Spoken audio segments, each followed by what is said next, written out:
Searching for just the right job? Whether you're looking for full-time, part-time, or seasonal work, you can get started today. Amazon Jobs offer the whole package with great pay and flexible shifts that allow you to choose when and how much you work. Find a warehouse close to home and discover the role that works for you. To get your application started for an hourly job, go to amazon.com/apply. That's amazon.com/apply. Amazon is proud to be an equal opportunity employer. Target has Laundry Day covered because they offer a great selection of concentrated Tide Pods to help with all your laundry needs. Tide Pods clean, freshen, and help rejuvenate your clothes with odor fighters and stain removers. Did you know Tide Pods clean better than the leading liquid bargain detergent? Tide Pods are powerful enough to make your whites white and your brights bright, even in cold water. Just toss in 1 Tide Pod for small loads, 2 for medium, 3 for large. It's that easy. For great value and convenient pickup options, get Tide Pods today at Target. Hello, friends and enemies. This is Joe Lanza of the Flagship Podcast. Just letting you know that the show you're about to listen to originally aired live on Thursday night, June 16th, 2022. And some of the information on this show is now severely outdated. Vince McMahon has since stepped down as CEO and chairman of the board of WWE, and Keiji Mutoh has announced the details of his quote-unquote retirement tour. Just like the world of MLW never stops, the wrestling news never stops.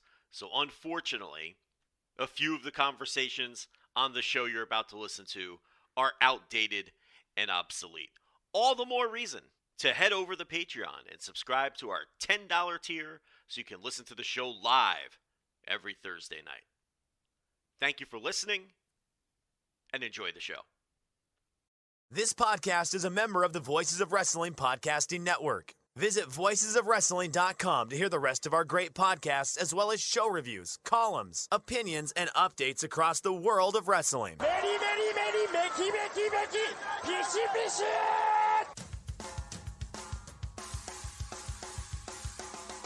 You are listening to the Flagship Podcast with your hosts, Joe Lanza. The fucking sun sucks. I don't know what you people see in the sun. I don't know how you people do the sun. It's just the dirt worst. I want nothing to do with it.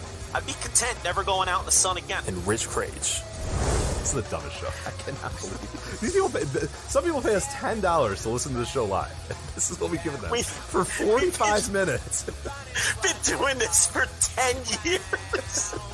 Why? We're bigger than ever. More people listen to us than ever. Why? And we are live on the Flagship Podcast. I am Rich, and he is back from vacation. He is Joe. Joe, what's happening? Lot to talk about. Do have a lot to talk about, including your beach vacation. How was the beach? We're gonna do that, huh? Yeah, I'm curious. Did you change your thoughts on the beach? Because in the intro, I don't know if you listen to the current intro that we have right now. It's you ranting about the sun. You say the sun fucking sucks, and I don't know how you guys do the sun.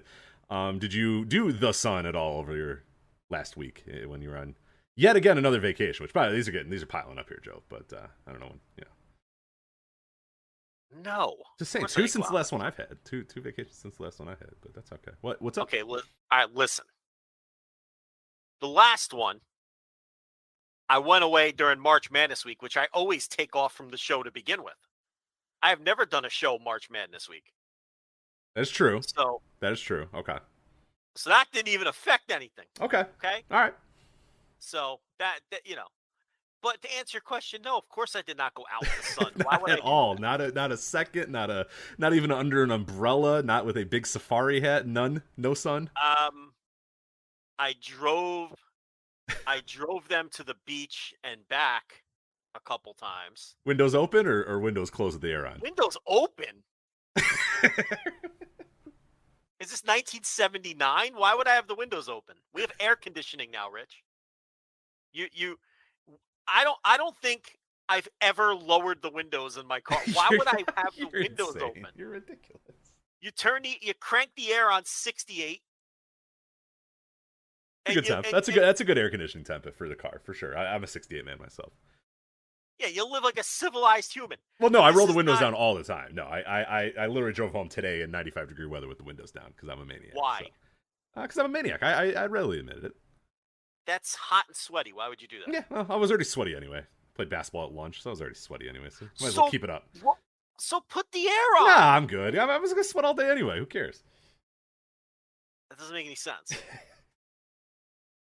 That doesn't make any sense. I didn't say it did.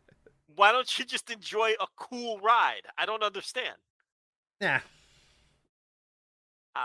Gee. I got cold weather for too long. I got like 7 months of cold weather. I'm good. I don't need it.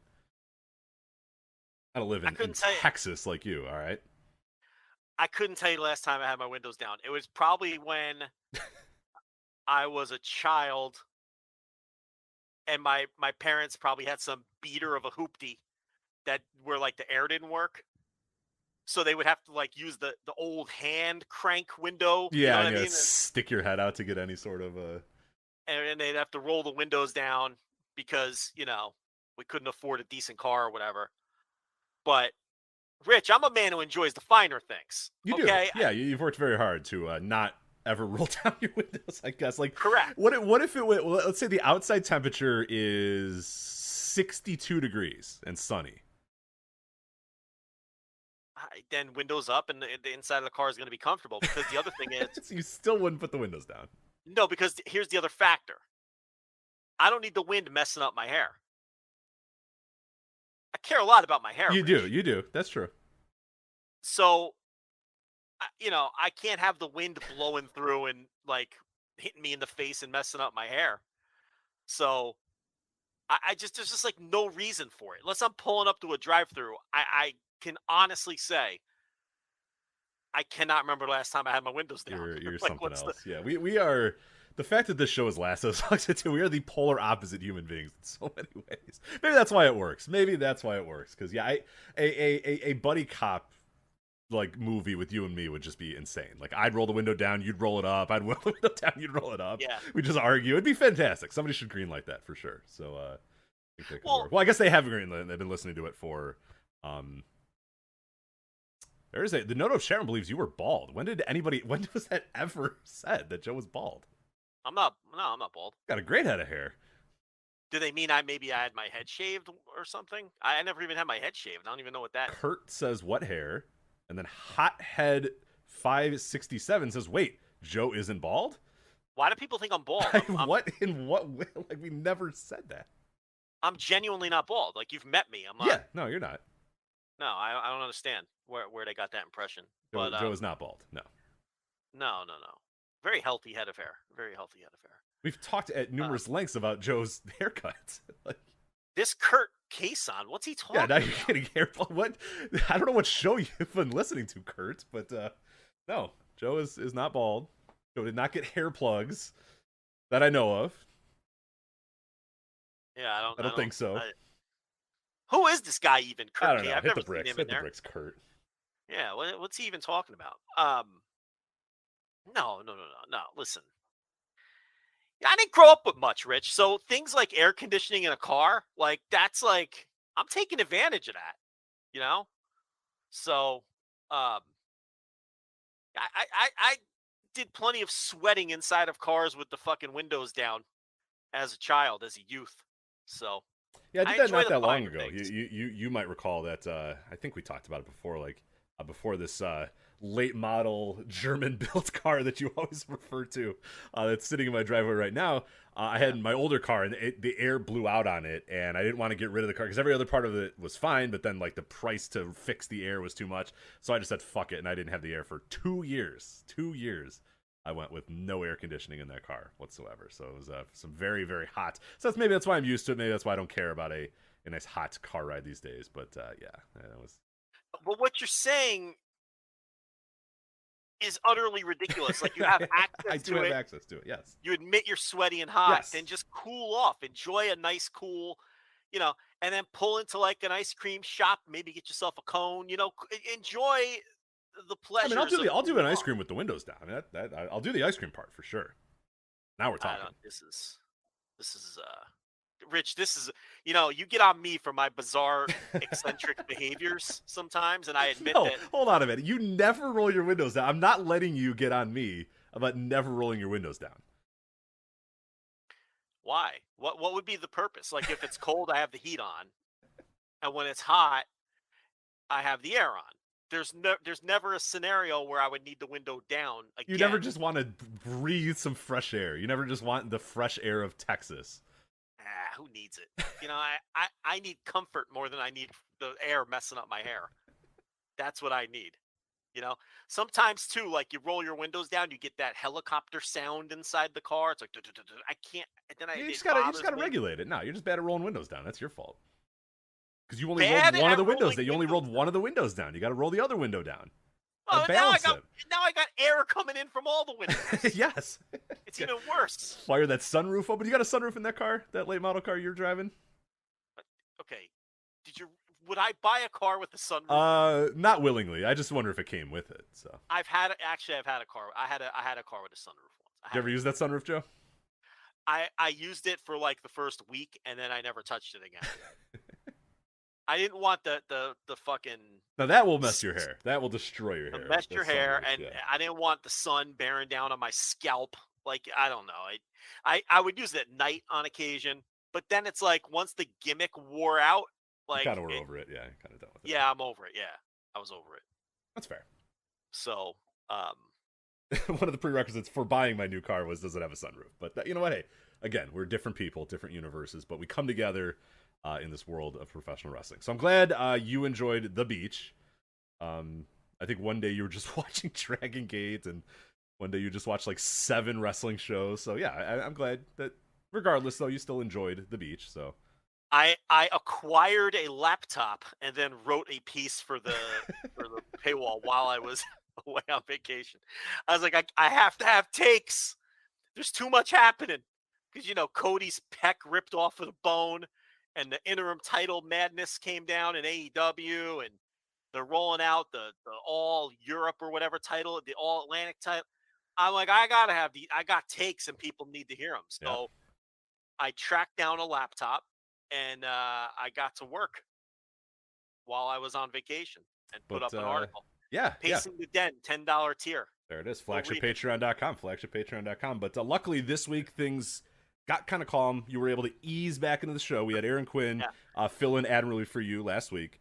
She did a great job. We had a very fun show. But then this week, things just eased up a little bit.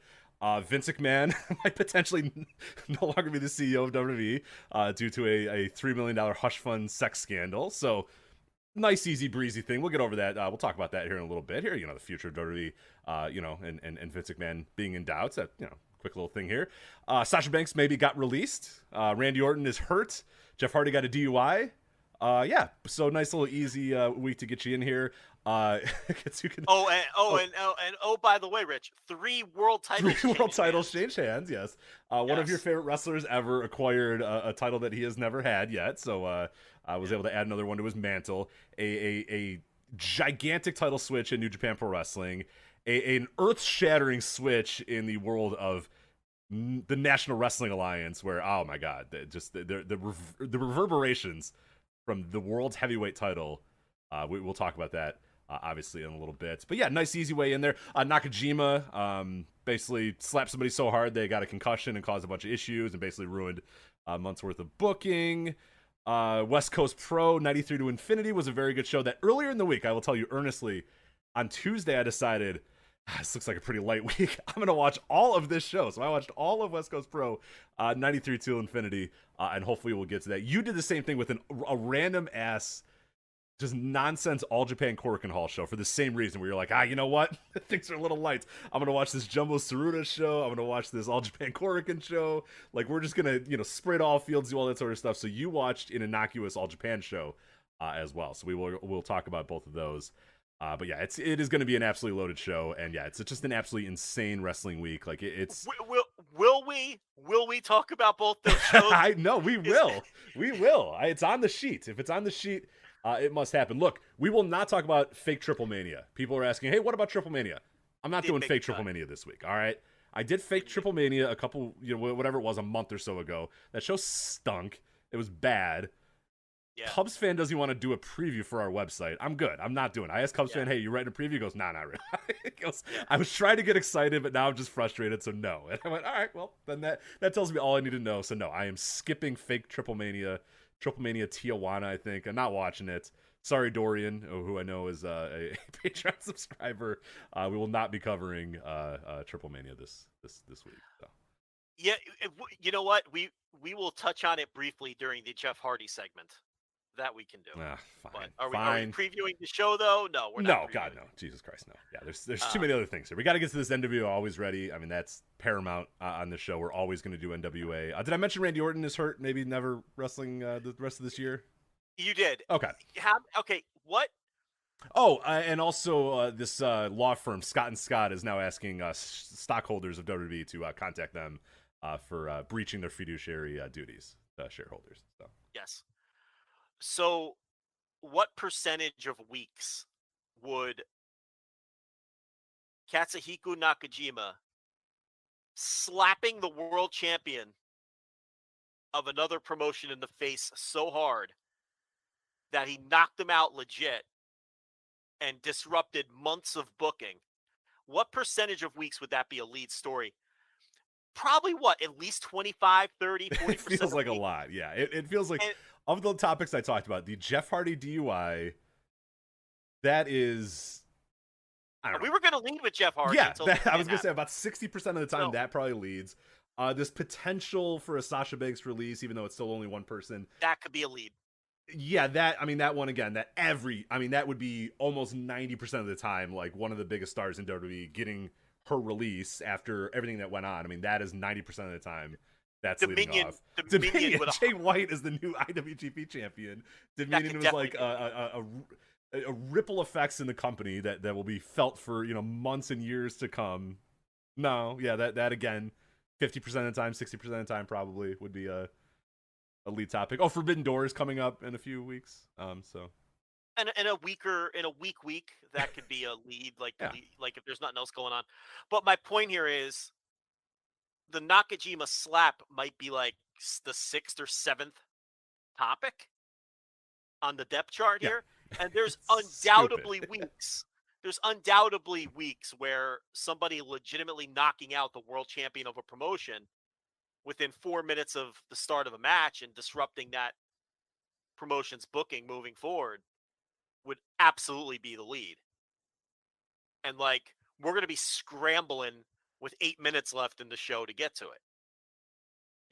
So, and the CyberFight Festival, obviously, that's one of the biggest non-New Japan shows that will happen in Japan this year. Oh, yeah. Just a huge production, big set, big entrances, big matches, all that sort of stuff. And yeah, it feels very possible that we either just don't get to all the show or just, like you said, in 8 minutes, try to rush through all of it. So we will do the best we can to get to everything. But yeah, this is an insane wild wrestling week, especially with us. Oh, by the way, Impact is celebrating their 20th anniversary this weekend as well. Right. So, of course. Anniversary coming up this weekend. Yes. And 20 years of Impact. We are going to, my plan was, hey, let's share some memories from Impact. But it's like, dude, I don't know. We'll try.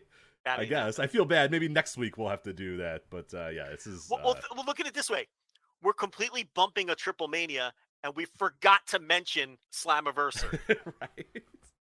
That's what's happening this week. It's crazy. That's where we're at. Yeah. We've had packed weeks. I don't know if this one has ever been topped in terms of sheer number of important topics. Yeah, I mean, legitimately, the main topic we're going to talk about here is probably one of the biggest news stories, at least that I can remember. Just so, the ones that I always remember is, a bunch of guys leaving New Japan all those years ago. AJ Styles and the Good Brothers and those sort of things, and Nakamura, whatever. And remember how big of a deal that was. Holy crap, this exodus from New Japan. Vince McMahon has a secret $3 million hush fund sex scandal that involves Johnny Ace, and there's other NDAs. And the board of directors are investigating it. And now other, attorneys are investigating, shareholder fiduciary. It's just fucking insane. It's just a nuts story, an insane story. The end result of which could realistically be Vince McMahon out of WWE. You're right. There's never going to be another story that is the most powerful man in wrestling history that runs the most powerful company in wrestling history might no longer run the most powerful company and might no longer be the most powerful man pretty soon. Short of his death. Right. It's just I guess that's a good segue. Let's get into it. Yeah, first reported by the Wall Street Journal. Quote, the board of World Wrestling Entertainment, Inc. is investigating a secret $3 million settlement that longtime chief executive Vince McMahon agreed to pay to a departing employee with whom he allegedly had an affair. The January 2022 separation agreement bars the now former employee, who was hired as a paralegal in 2019, from discussing her relationship with Mr. McMahon or disparaging him, the People said. The board's investigation, which began in April, has unearthed other older non-disclosure agreements involving claims by former female WWE employees of misconduct by Vince McMahon and one of his top executives, John Laurinaitis, the head of talent relations at WWE. The Journal couldn't determine how many previous agreements were being scrutinized. I'm grabbing some part. There's other parts in here as well. I'm not reading a whole topic. I'm just bringing up the important stuff here. Yeah, if you want to go, WallStreetJournal.com has got it all for you. Yeah. And it's like it was on like the front cover of the Wall Street Journal this week. Like it will not be hard to find this. I'm not. It'll be very, very easy to find the story. It is a mega giant story. The board's outside counsel was still collecting information about the other NDAs this week, but it has determined that the payments totaled in the millions of dollars. The People said. So yeah, there are 100 different angles to kind of cover this from. But initially, I mean, what were your thoughts when you saw this first come by? I was stunned just looking at the screen going, oh wow, and then reading more and more and reading it and looking, and there was just a new part that kind of got me interested and just kind of, it's just like, what the hell is going on here? It got me excited for like what the fuck is coming up next or whatever. Things have obviously slowed down over the next day or so. 24 hours later, we haven't really gotten any new information. It's kind of the same old stuff, but yeah, this story's not going to go away. This is a big gigantic deal, and like you said, the end result could be Vince McMahon no longer in charge of WWE. I mean, that we are realistically looking at that for the first time.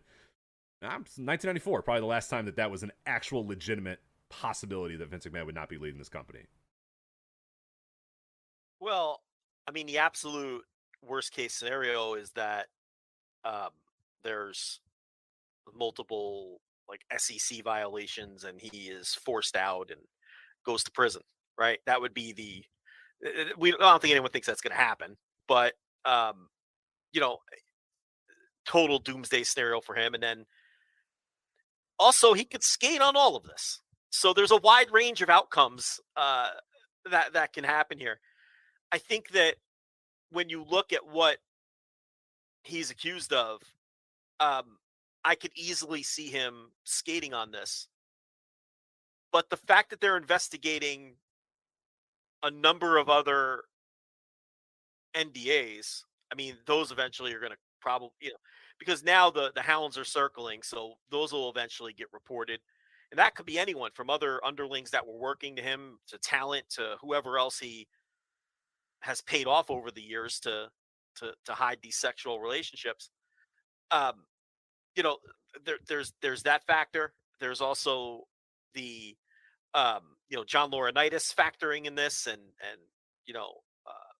he could easily wind up being a fall guy. I could see that happening rather easily.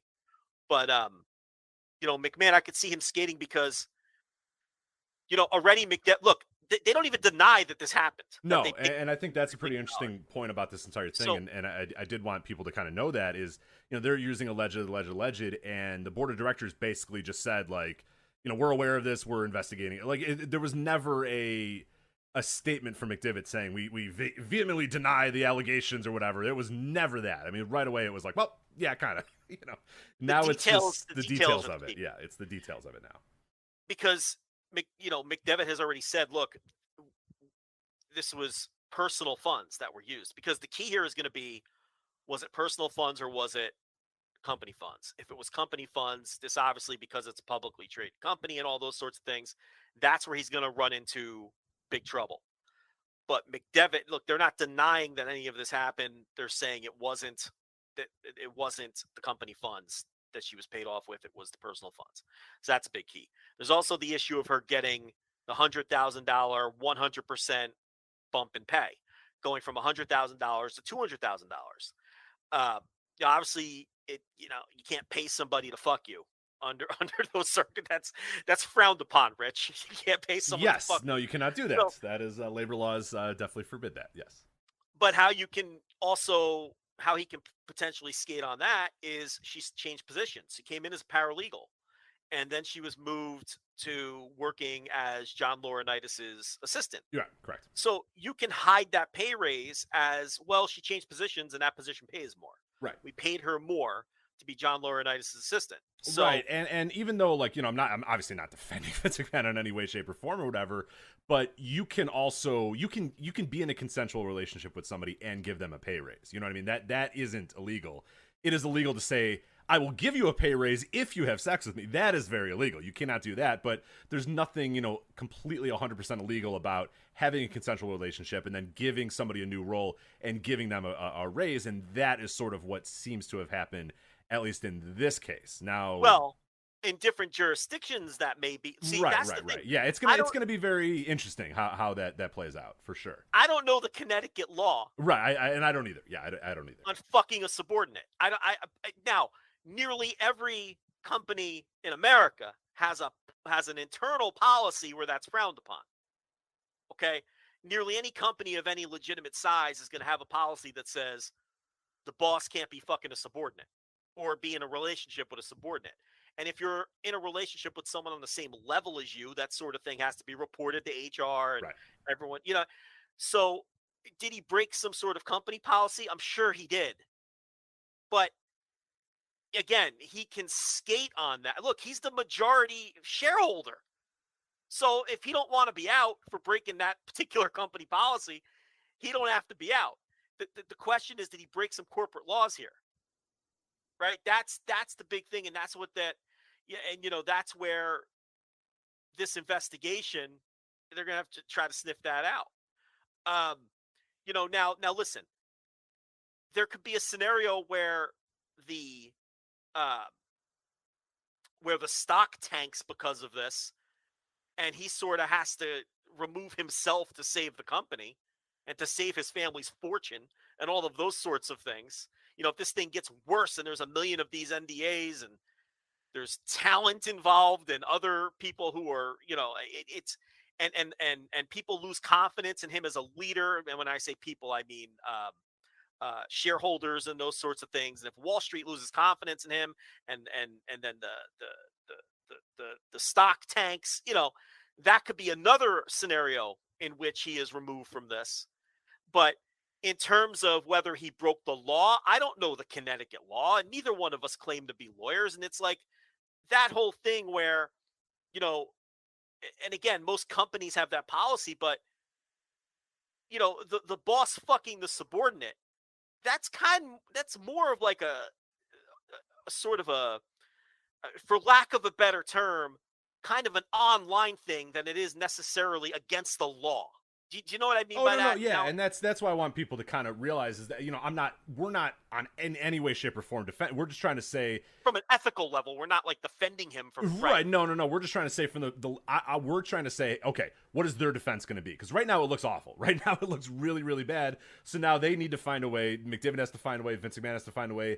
And WWE, if they do want to obviously retain Vince McMahon and very clearly with the majority stockholder being Vince McMahon, like he of course wants to stay in that job. Like they now have to figure out, okay, how can we get out of this and how can we kind of say, okay, well, no, here's what happened. Here's and there's ways that he could definitely squirm out of this. So yeah, for people, don't write the obituary just yet. Like he's not gone and dead yet. But like I said, for the first time since the steroid trial, it's on the shakiest ground it's been since then. And that happened. That was 1994. Like, you know what I mean? Like we are definitely on the shakiest ground. That I'd say is a little more shaky because I think everybody in the world thought that Vince was probably going to go to jail. I think Vince thought he was going to prison. That's why he brought Jerry Jarrett in to run the company. And he brought Jeff Jarrett in recently to back to WWE. So I wonder if that related or not. History repeats. Yeah, history repeats itself. But he definitely thought he was going to jail, and he did everything he could to get out of there. He was wearing the neck brace and all that sort of stuff. And when you see his face when he didn't go to jail, leaving that courtroom, I mean, you have never seen a bigger smile on a man who walked into the courtroom thinking, "Fuck, I'm going to jail," and walked out a free man, and just was like, "Holy shit, I got out of this. I can't believe it." And that is the last time that it has been on anywhere near this shaky of ground, despite a lot of other transgressions happening in between. There are a lot of other things happening, but never quite like this. And what changes a lot of things about this is that now this is a big boy company. This isn't the WWF of 1994. This isn't the WWF of 1988. This is a $1 billion publicly traded multimedia conglomerate company. This isn't, a family business. We lot talked of- about it a couple weeks ago. This isn't just Vince McMahon's, sports entertainment business. This isn't Titan Sports. This is a big fucking thing here. And it's not just him either. It's also all the relationships they have with other major players like NBC and Fox and everything else. So, yeah.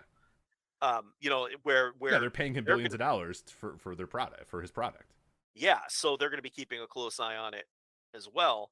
But just based on what we know now, and obviously there's going to be way more. I would suspect this story isn't even close to over in terms of what we learn about what was going on in the corporate culture and all of those sorts of things.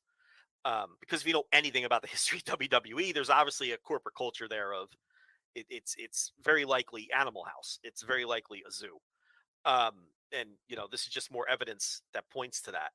But I'm just saying, based on what we know now, I could see him squirming out of this. I could easily see him squirming out of this, unless there's more damning stuff coming down the pike. I mean, obviously Stephanie saw this coming and got the fuck out of there. So that gives us a lot of clarity. Yes, on that. I was going to say, let's update that story of why did Stephanie McMahon randomly decide to leave the company out of nowhere to quote unquote spend time with her family, and why did WWE kind of bury her on the way out? Well, probably not a very rosy relationship right now with Vince and Stephanie, I'd imagine, because they were very public about their we read the article from the Business Insider last week, very not very complimentary of Stephanie's work or whatever, and we were wondering what the hell, why this seems really out of nowhere, and we don't know, we can't say for certain that's the reason why, but you connect some dots, smoke to some fire, it definitely seems like something was going on there. She had gotten some word about this and just was like, I'm going to distance myself from this as quickly as possible. So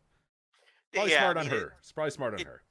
It sure seems like that was the motivation behind that, because as she's part of the board. So when the board got this anonymous email, she would have been privy to all of this at that time. Well, so, and she's part of would be a part of this, not necessarily. I forget they listed the names of the people that were actually in this investigation. I think the board of directors that were, but like you said, she got the email. She's on the board. She got the email that said, "Hey, this is what happened," and was at least somewhat aware that this was happening. So yeah, she would have been privy this was coming. So that the timeline definitely adds up.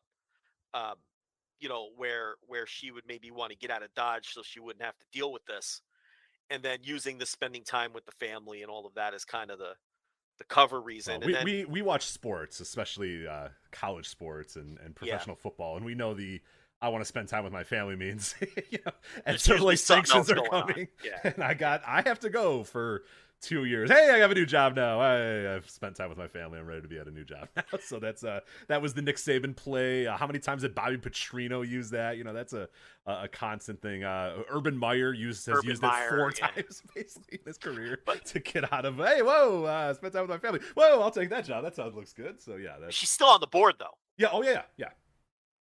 Triple H is on the board, but they're not involved. The family members aren't involved in the investigation.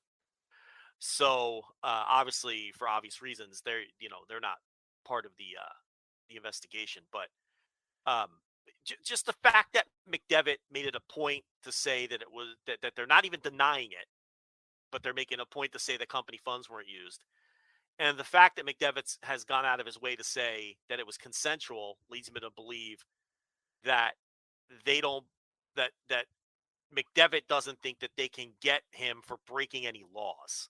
Right. Because again, the whole power dynamic thing that's not necessarily illegal. I mean, that's something that in recent years, especially with Me Too, and it's become more part of the public consciousness that, hey, maybe bosses fucking people that work for them isn't a good idea.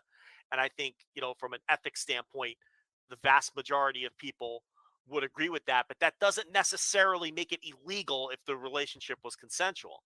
Again, I'm not professing to be an expert in Connecticut law, though, so I don't know. Right. But something based on how McDevitt defended it so far, it seems to be that I just get the impression that they're not going to get him on any kind of legal, based on what we know so far, and there's more coming. Yeah, there wasn't a whole lot of silence. There wasn't a we vehemently deny or we're looking into the allegations or whatever. It was right away.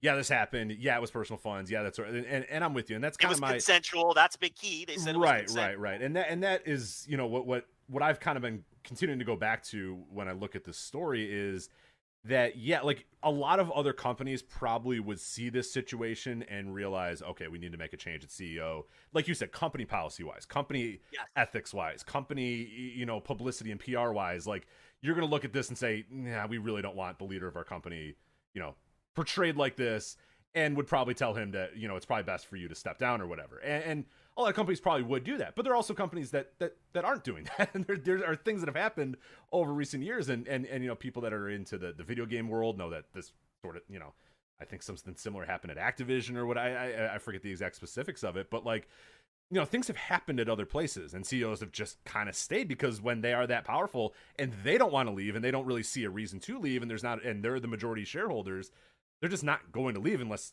like you said, unless it becomes a financial burden on the company, unless a bunch of the stock thing becomes an issue. This other thing that we're going to talk about here with the Scott and Scott attorneys at law or whatever. Yeah. If they investigate and shareholders in mass say like we demand a change or we vote for a change or that sort of stuff, then that will happen. A hostile takeover or whatever would be the only way to get him out, because he's a majority shareholder, and if he didn't commit any crimes and he and his lawyer think that he was maybe unethical, but understood, like he's not gonna, it's Vince McMahon, it's vote himself out. Yeah. Right. And that's like, so people say, well, this CEO left this company and this CEO left that company.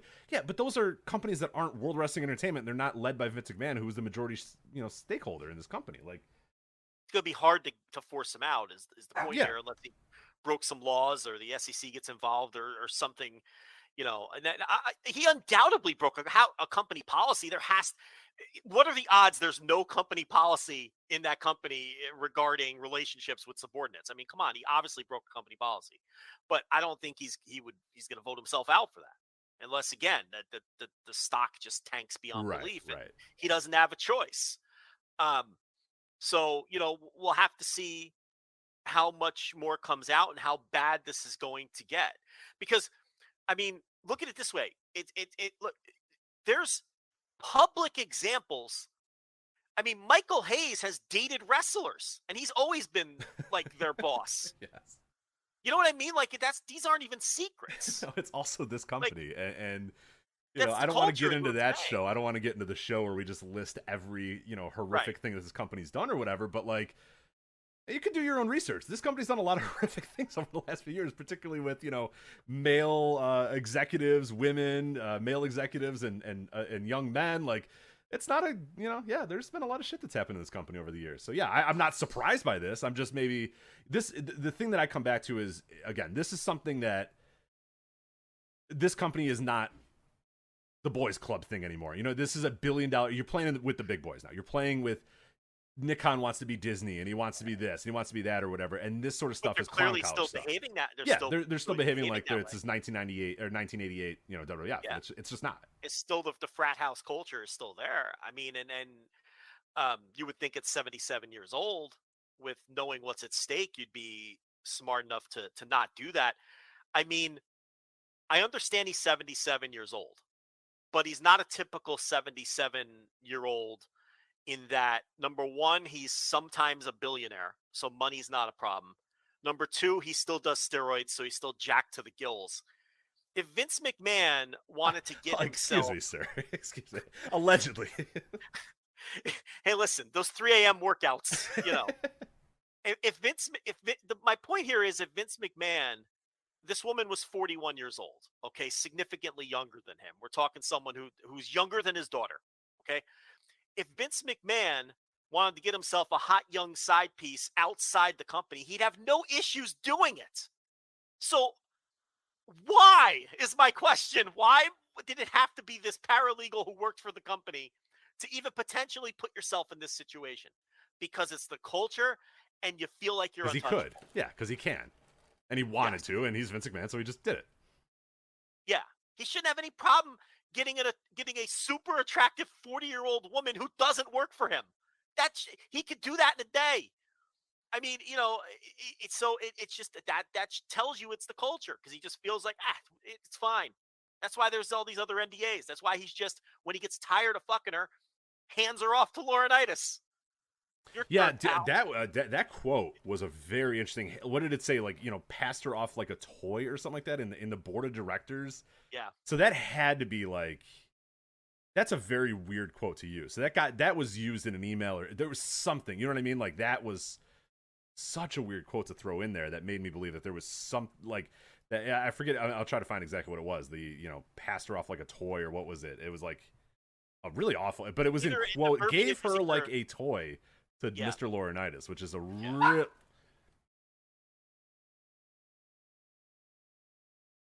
Everyone's fine. Dogs are fine, by the way.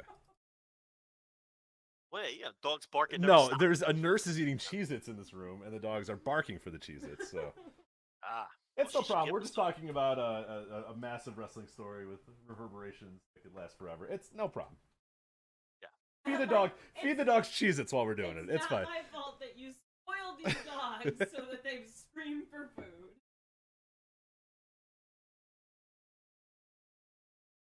Hit the bricks. All right, go away. There we go. All right. What were we saying? My dog enjoys goldfish. Goldfish? Yeah, they're great. Great toy food, treat for everybody. Spots them when people are eating them. Oh yeah. And then that's it. My dog now knows the sound of a sticker being removed from an apple. Oh. Like, when you have to take the sticker off the apple? Yeah. He knows that. There he is. Well, I got to tell you, when I get the groceries in, the first thing I do, this is all right. We ripped you for for rolling your windows down, even though you'd rather sweat than put the air on. Here's eccentric behavior from me. When I get the groceries in, the first thing I do before I even put any of the produce away is remove every single sticker from every piece of produce before it gets put away. That's juicy. That's a juicy one. Okay, so you don't put it in the bowl. It's not in it doesn't. No, you take the. Not in the bowl, not in the fridge, not in the pan. Wherever that piece of produce is going, the stickers have to be removed. I kind of like it. I feel like I might adopt that. I like it. I don't like. I would not be able to sleep at night knowing the sticker is still on a piece of produce down in the kitchen. They got to come off. I think I like that. I think I'm going to adopt that. Thank you. And now the other people in the house know that I'm crazy about. So now when they help put the groceries away, they know they start taking the stickers off. So it's a family affair. TLB will be down there with the avocados taking the stickers off. Incredible. You know what I mean? So it's like I can't. Stand I love it. Personally, as a man with many OCD eccentric thing, I love it. I think I'm going to adopt it. I never even thought of it. That's a great idea. You know how you get a bunch of bananas? Yeah, and it'll get have that shit off of there. The Chiquita or the Dole sticker on it. Yeah. No, that's coming Garbage. right off. Yeah, it's ridiculous. It's coming right off because I don't like looking at the produce when it has a sticker on it. It bothers me. It doesn't have the same shine to it. The apples don't look as good because there's just a random UPC code on them. Yeah, I'm with you. Yeah. I like it. Yeah, I'm gonna steal that. I cannot wait to steal that. I can't wait to go to the grocery store and do this. I've successfully ruined your life now. Oh yeah, this is awful. This is ridiculous. Now I'm gonna look at. I'm thinking about it right now. And unfortunately, the dog now will no longer know the sound of a. He'll just scream at me now when I take the stickers off after taking the groceries. But that's fine. He screams at me anyway. It's 3.5 minutes of each week of your life you never get back. No. You have to sit there. All right, let me take the stickers off the produce. Yeah. So have this mango. This sticker can't be on this mango or else. No. I love it. It's fantastic. I can't have it. The other thing is this is not a typical CEO because if he gets ousted, it's not just the guy running the company from the business sense, but he runs the fucking company from the creative sense. So it also would create this massive gaping hole. He's a control freak. He has his hands in everything. He's not just sitting at the end of a table in a boardroom delegating things out. Right. What would happen every Monday and Friday, and who's making the creative decisions? Who's making the decisions on directions? Who's, he does all of that. He does everything. Yeah, he does everything. Booker. So, then what? Nick Khan can't do that job. He can take over Stephanie's job and take over Vince's responsibilities. But the one thing he can't do is book the pro wrestling show. Right?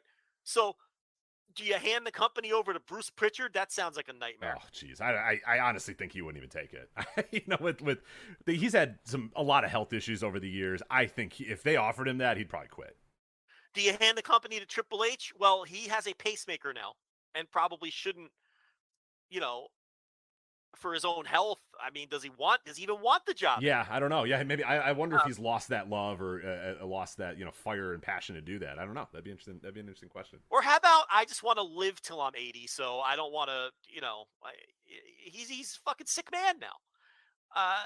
Does Paul Heyman somehow worm into that position? He'll try. I know that. I can tell you for a fact that he'll try. I think the answer is clear. It's JEFFJARRET, baby. Right, Ain't I great? It's not possible. Just waltzing in there. Jeffrey Jarrett. Remember when we saw that? Did you see that last week? I know you were gone. I don't know. Did you see the WWE welcomes their new employee? Yeah. It's Jeffrey Jarrett. He always wins. He always wins. He was just at that company like 6 months ago. I would love to know that he went to the onboarding, shook everyone's hands, thumbed through the paperwork. Yeah, listen. Oh, thank you for the opportunity. Thank you for the opportunity. It's like he was just there. He's the director of live events. Jeff Jarrett is the man in charge of live events, a man who cut his teeth in Memphis. Yeah. Well known for their grandiose touring schedule, and then ran TNA, which also well known for traveling the world. Oh wait, no, sorry, just the Tennessee State Fairgrounds and the Impact Zone, but that's fine. What the fuck? But that man he always wins, and people thought it was a meme when we were saying, "No, I'm honest. This guy always wins." Many people have adopted that meme now. They have stolen it from us. We started it, by the way. Nah, one of many things that have been stolen. But that's fine. That's fine. I'm not angry about it. I'm not angry about it. Fine. I don't. A little bit of credit would be nice, but that's fine. Okay. I don't need credit. What I don't need though is a prominent wrestling journalist saying "hit the bricks, dope." I mean, can you be more on the nose? Yeah, that's Joe Lanza through and through. I mean, geez. Anyway, moving on. So, I mean, this could be. The reverberations here are more than even just a typical CEO. Right, yeah, insert CEO of PepsiCo. You know what I mean? That person's out. It's they'll still know how to make Pepsi. You know what I mean? It's not like this guy wasn't running the floor and only he has the ingredients or only he knows the recipe or only he knows all that sort of stuff. That's not going to be the case. The CEO of PepsiCo or him or her, they could take her out and just put another person in there to like you said, he is not a CEO of a normal company. He is the CEO of a company that also runs every aspect of the company day to day, constantly, including, most importantly, the product that's out there is him, completely him, 100% him. Yeah, and that's nuts. Yeah, I mean, the thought of that, if next week, there's a shareholder takeover and he's gone and they tell him to go, I don't know. Again, the company is for the first time in what? When did he take this thing over? 83, 84, 83? Yeah. So, you're talking almost 40 years. Yeah. First time in 40 years this company would have somebody else figuring out how to run the day-to-day operations of it. It's nuts. I mean, just from a wrestling fan standpoint, it can't be any worse. I mean, with someone else booking it a different vision, I mean, it might actually be watchable. Because right now it's unwatchable. It's just a horrendous on-screen product. So from that standpoint, it would only improve because it literally cannot. Well, can it not be? I don't know. I mean, it'd be hard to be worse. There were probably some periods of TNA that were worse, but not as many as people might think. No, it's pretty bad. So look. This story's not going to go away, I don't think. I think we'll be talking about it in future weeks because there's going to be this, we don't know a ton right now. I'm sure there'll be a massive break in this as soon as we're done recording or over the weekend. And I'm sure we'll be back on this topic. Again, this could result in Vince McMahon being out of wrestling, which is crazy. Be a end result here. Yeah, and we all thought, and we have said before that we'll do the Vince McMahon show. You know, the let's talk about Vince McMahon for 3 hours, but we're gonna do that when he dies, and he's gonna die booking a show, calling somebody about a show, or literally in the gorilla position. You know what I mean? Like there was no doubt in my mind that is how Vince McMahon and WWE was going to end, with him, you know, keeling over at a table in gorilla, or you know what I mean? Something like that is how it would go. It would just never ever be him. You know, and then in recent weeks we were talking about, oh, maybe they sell and that sort of stuff with the Stephanie information, all that sort of stuff. But yeah, now for the first time in really this entire year has felt like the first time that it's been the shakiest ground that Vince has been on, again, since 1994, and it just continues to shake and it continues to shake and continues to shake, and yeah, you do wonder, you know, at what point does it finally, yeah, like I don't know, he might squirm out of this, like you said, but I also wonder if too they think that maybe the best idea is just to kind of kick him down and just kind of, okay, you're still the majority shareholder, you're this sort of stuff, you know, you're not a criminal, you're not going to jail or whatever, but like we just need new leadership, we need a new CEO, we need a new sort of thing, and I don't know, maybe he still does some of the day-to-day stuff or something. I don't know. It's just unfathomable, because all we've known, all that anybody listening, you know, most people, all they've known in wrestling is Vince McMahon runs WWE, and for the first time in really forever, short of 1994, I mean, this feels like the first time it's like we could start the show off next week saying that Vince McMahon is no longer the CEO of WWE, and that just blows my mind. Yeah. You know, it's a huge story. You know, it's not a wrestling story, because it's the Wall Street Journal. Yeah. No, it's $1 billion company. Yeah, it's not a wrestling story anymore. They're a $1 billion company, a publicly traded company, a company on primetime television, a company that's getting mega TV deals, a company that got a giant deal from Peacock to stream. I mean, this is, yeah, it has a ton of reverberations, more so. And yeah, you just can't operate it like, you know, they were operating it seemingly in the way they were. And that's, to me, the most interesting part of this is those other NDAs. Like, a lot of people are focusing on this $3 million story. To me, that feels like the smoking gun of the whole thing. But really, the other NDAs is like, okay, how vast, how much money, how many of these, like you said, were talent involved? If talent were involved, then we're really into a different level all to itself. Yeah.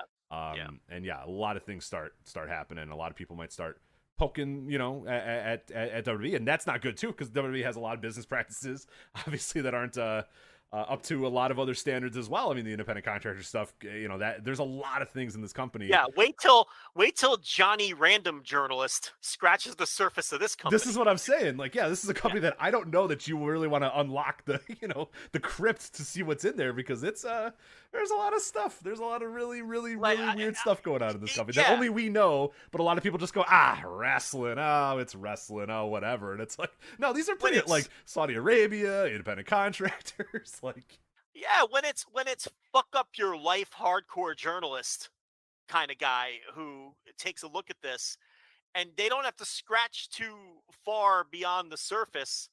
You know, Rita who? What's this lady's last? You know, Ashley Massaro. Oh, she an employee got raped in Kuwait, and they just said, don't let that ruin our relationship with the U.S. military. Ashley, you know, it's okay. Just water under the bridge. Let it go. When that guy sits down and cracks his knuckles and Googles Mel Phillips, you know, there's a lot to be uncovered here that a lot of just, you know, the Gen Pop, you know, population, you know, isn't privy to, that they got away with for so many years because of reasons, because it's just wrestling, or because it was a different world, you know, and certain things didn't reverberate the way that they do now. And you don't want those old bones being dug out of the closet either, you know, on top of everything else. So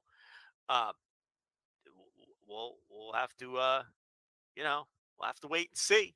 But it's given us some content. It's given us like tremendous numbers in the live chat tonight, more than we've done in a number of weeks. So people are into this and they're interested in it. And they should. I mean, this is one of the biggest stories that's happened in wrestling history, really. I mean, this is huge. This is gigantic stuff here. As I alluded to a little bit earlier, this just came across about an hour or so ago. About 2 hours, whatever.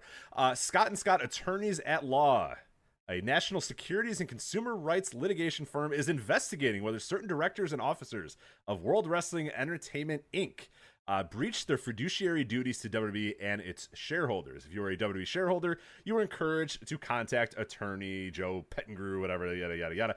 Scott & Scott is investigating whether members of WWE's board of directors or senior management failed to manage WWE in an acceptable manner in breach of their fiduciary duties to WWE and whether WWE and its shareholders have suffered damages as a result. Yeah, so here come the lawyers Yep.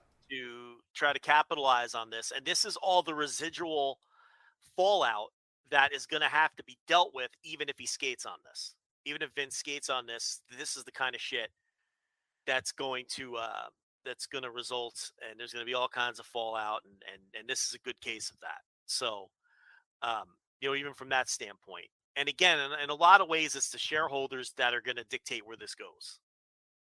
So, again, and then he's got the Oliver Luck thing that he's still dealing with. Yes, so that's a Vince and Wardlow had a lot of opponents this week. That's what I'll tell you. Yes. Because Vince McMahon and Oliver Luck, if you don't remember this story, Oliver Luck was the former commissioner of the XFL. They had a very bad falling out at the beginning of the pandemic, April 2020, when Vince McMahon basically ceased operations for the XFL, fired Oliver Luck. Oliver Luck said, you can't really fire me because we had a contract and I had this sort of stuff. So they had settlement talks. They lasted 9 minutes, so that did not go well. And the trial now begins on July 11th. Oliver Luck is suing McMahon's Alpha Entertainment for $23.8 million. McMahon then countersued Luck, alleging that Alpha incurred damages of $572,000, very specific numbers here, due to Luck's contract breach. So yeah, it's kind of a Luck saying, "Hey, you can't fire me. You told me I'm supposed to get paid this, or this, or whatever." And Vince McMahon saying, "Well, you didn't do your job, so I can fire you." Yada yada yada. So yeah, I don't know. Based on what I know about this one, I'm on Vince's side because Luck hired that player when McMahon was very specific in that he didn't want anybody with a criminal record of any kinds playing in the XFL. And he specifically told Luck, if I'm not mistaken, to not hire this specific player based on that. And then Luck hired the player anyway. Yeah, so no, I forget if Vince actually told him not to hire this guy, but Vince made it clear. I mean, you remember that video, that weird green screen video where he's like, nobody with any past transgressions or anything, that he made it very clear. The idea of the XFL was that he didn't want players that had been arrested or players that had been in trouble or any of that sort of stuff in his league. He didn't want it. So I don't know if it was specific about that particular player that you're talking about. I forget the guy's name or whatever, but Luck just did it anyway. And yeah, if you're the commissioner of the league and the guy that runs the league says, hey, don't hire or get guys that have had past transgressions or arrests or anything like that in my league, and then you do that, that's definitely going to be a problem. And then worse yet, Vince finds out, tells Luck, get this guy out of my league, and then the guy gets hurt, and then they do for all of his medical They're bills. on the hook to pay him. Yeah, because once he got hurt and was out for the year, they had to pay him and then also pay for his recovery and everything else. And if I recall, because we talked about this story at the time, this was during the pandemic, and if I recall, there were even specific messages showing that McMahon had told him, dude, I don't want this guy. And then he hired him anyway. And then that's why he fired him. So I don't know. Look, again, neither one of us are lawyers and we just give the layman's sort of outlook on these sorts of things. But from what I know about this one, Vince wasn't in the wrong, but this is just another headache for him to deal with. And with everything else, potentially collapsing all around them. So horrendous week for Vince McMahon. Not a great week. Not a good week whatsoever. Moving on here, we'll stick with one more WWE topic here. I was hoping that a little bit more would come out about this, but nothing yet has. So I don't think we're going to get too long into this, just because again, as of this recording on June 16th at 8:41 p.m. or whatever, still the only media member to report that Sasha Banks has been released is Raj Giri of Wrestling Inc. He says, I'm hearing Sasha Banks has been released. I don't know if he wrote he, I think he meant she, requested it, or if it was on WWE's end. I said hopefully, in my notes said hopefully by the time we record, we'll have more confirmation or details. We don't, so I don't know. This to me isn't even a report. This is just a tweet of someone saying that they heard something, Yeah. And Raj Giri obviously is plugged in. He owned or owns, depending on whether you've heard the rumor that he sold it, Wrestling Inc. for 2 decades now, or probably close to it. obviously has sources in the industry. He's been hit or miss on these kinds of things, sort of tweeting out things that he's heard. But this wasn't a story on the website. This wasn't Raj Giri officially reporting something. He was passing along something he had heard through one of his sources. So it's kind of even a stretch to call this a report. It's a tweet, but we live in an age where tweets are reports now. So I don't know. I mean, on one hand, who knows? What I find interesting is now, since this is about 24 hours old now, there's a lot of people saying, why hasn't WWE said anything? I don't see, WWE hasn't commented on this. Well, why should they? This is just a tweet by a guy who owns a website saying that he heard something. I don't think WWE is obligated to respond to that or put out a statement or anything like that. Number one, it's possible that it's not true. Number two, it's possible that it is true and they agreed to confidentiality.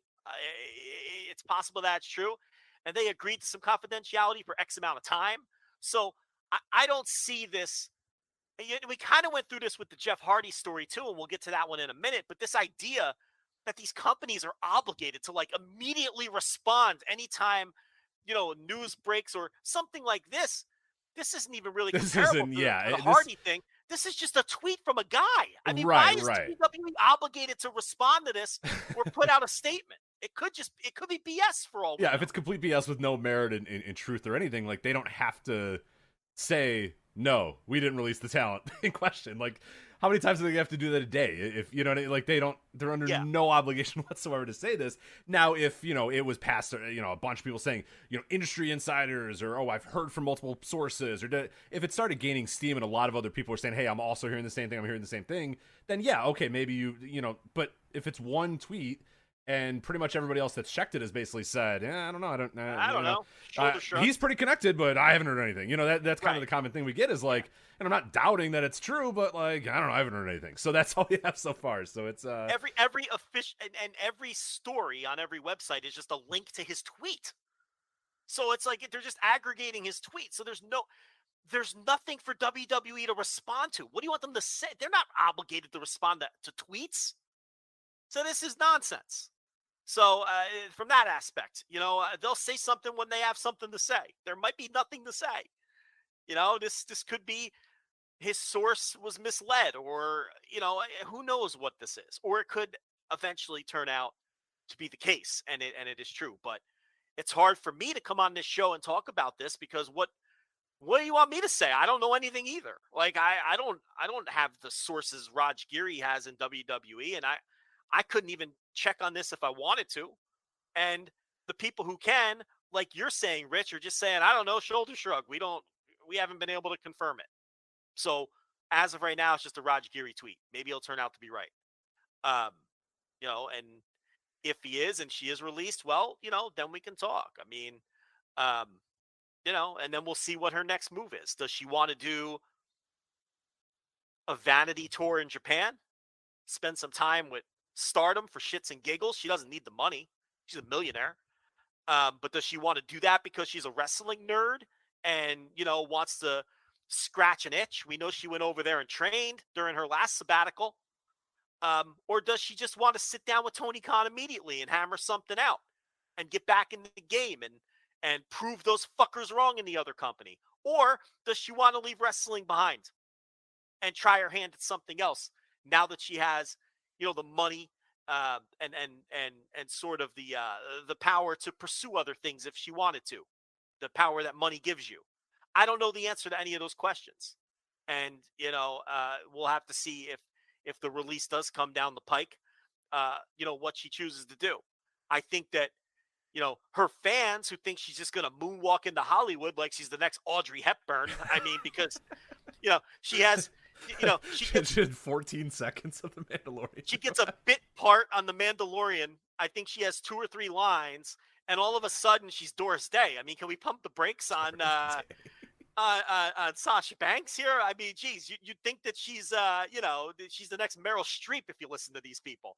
So, if she wants to try her hand at that, fine. But these people talk like, oh, well, she has Hollywood as an option. Does she? Does she have Hollywood as an option? I mean, is that a real option at this point?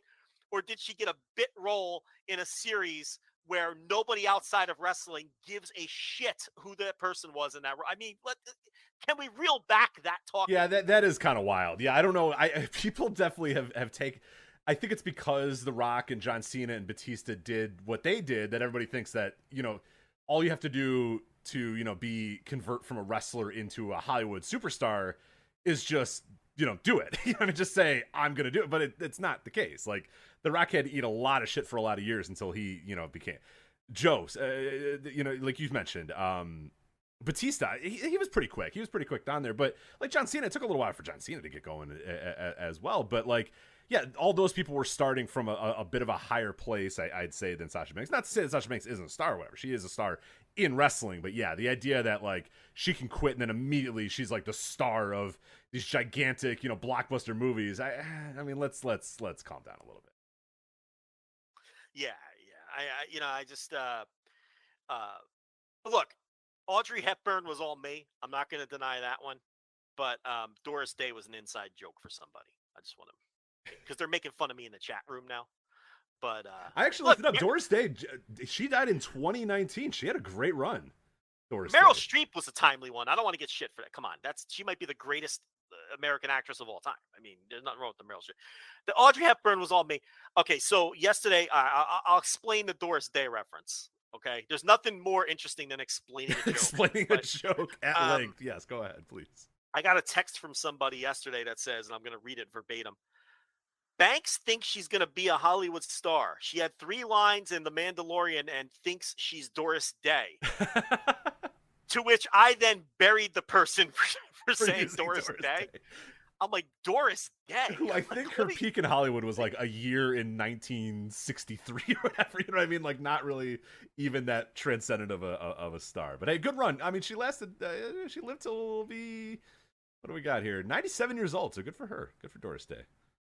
Yeah, but yeah. So that look, I'm getting buried in the chat, so I just wanted to clear that up. Now Audrey Hepburn was all. No, that's yeah. That's one of my go-tos, though. Like, I understand that's not timely. You've used, I think you've used Judy Garland before as well. Have I used Garland? I believe you have, yeah. I don't know if I used Garland. But I've definitely used Audrey Hepburn. You've buried Garland before, for sure. I've buried Garland? Yeah, you're not. Yeah, I don't know. You said you weren't a big fan. I think, I'm not a big fan of Garland. I think that's. I mean, I don't know. I think her singing voice kind of was kind of rough. I mean, same thing with the daughter, but I have no real opinion on Judy Garland. Why are we doing this? Give your opinions on Judy Garland. But yeah, so anyway, that's the Sasha Banks thing. I don't know if this one might be irreconcilable now at this point. You know what I mean? I don't know if this one could be fixed. I'll tell you what though, if she just moonwalks back in there. I don't know if we could take these walkouts seriously anymore. I mean, I'm already not taking it. I'm really, I was over it after the last one, but I guess we'll see on this one. Yeah, if this one, then it's officially like, let's just never pay attention to them ever again. So with the state of the roster, they should be giving her a call. Absolutely. Should be main eventing. Yeah, she should be the top dog.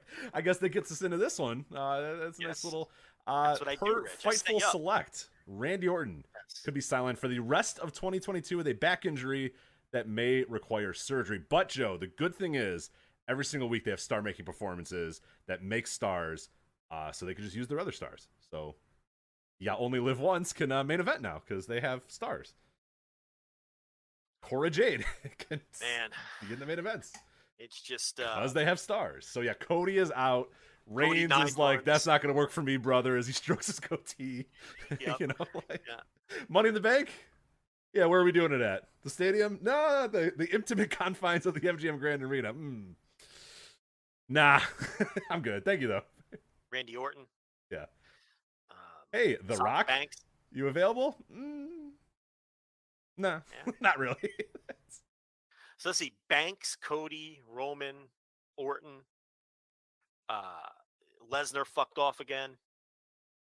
Man. Yeah. I mean, it's time to turn up the heat on like fucking Madcap Moss, right? I mean, right. I think we have.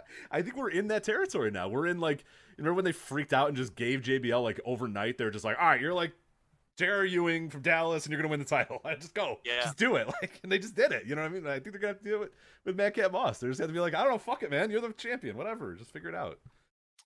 We're at that territory again. We're there. I mean, they have nobody. They have no stars. Matt Riddle is like legitimately, earnestly one of their top stars. The Raw number was dire. Not great. Still got the stiff competition. I get that. Yeah, it's getting bleak. I mean, we've said it before, but there's really nothing there. I mean, do you call up Braun Breaker and just try it? What's the harm?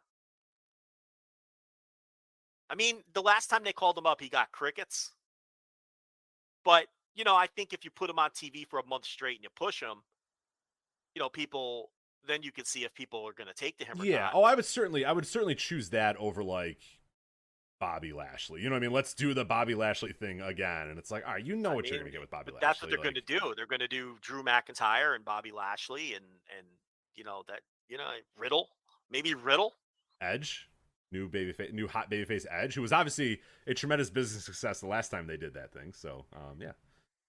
I mean, Rich, I listened to some of the Erin Quinn show. She was very good, by the way. Knew she would be.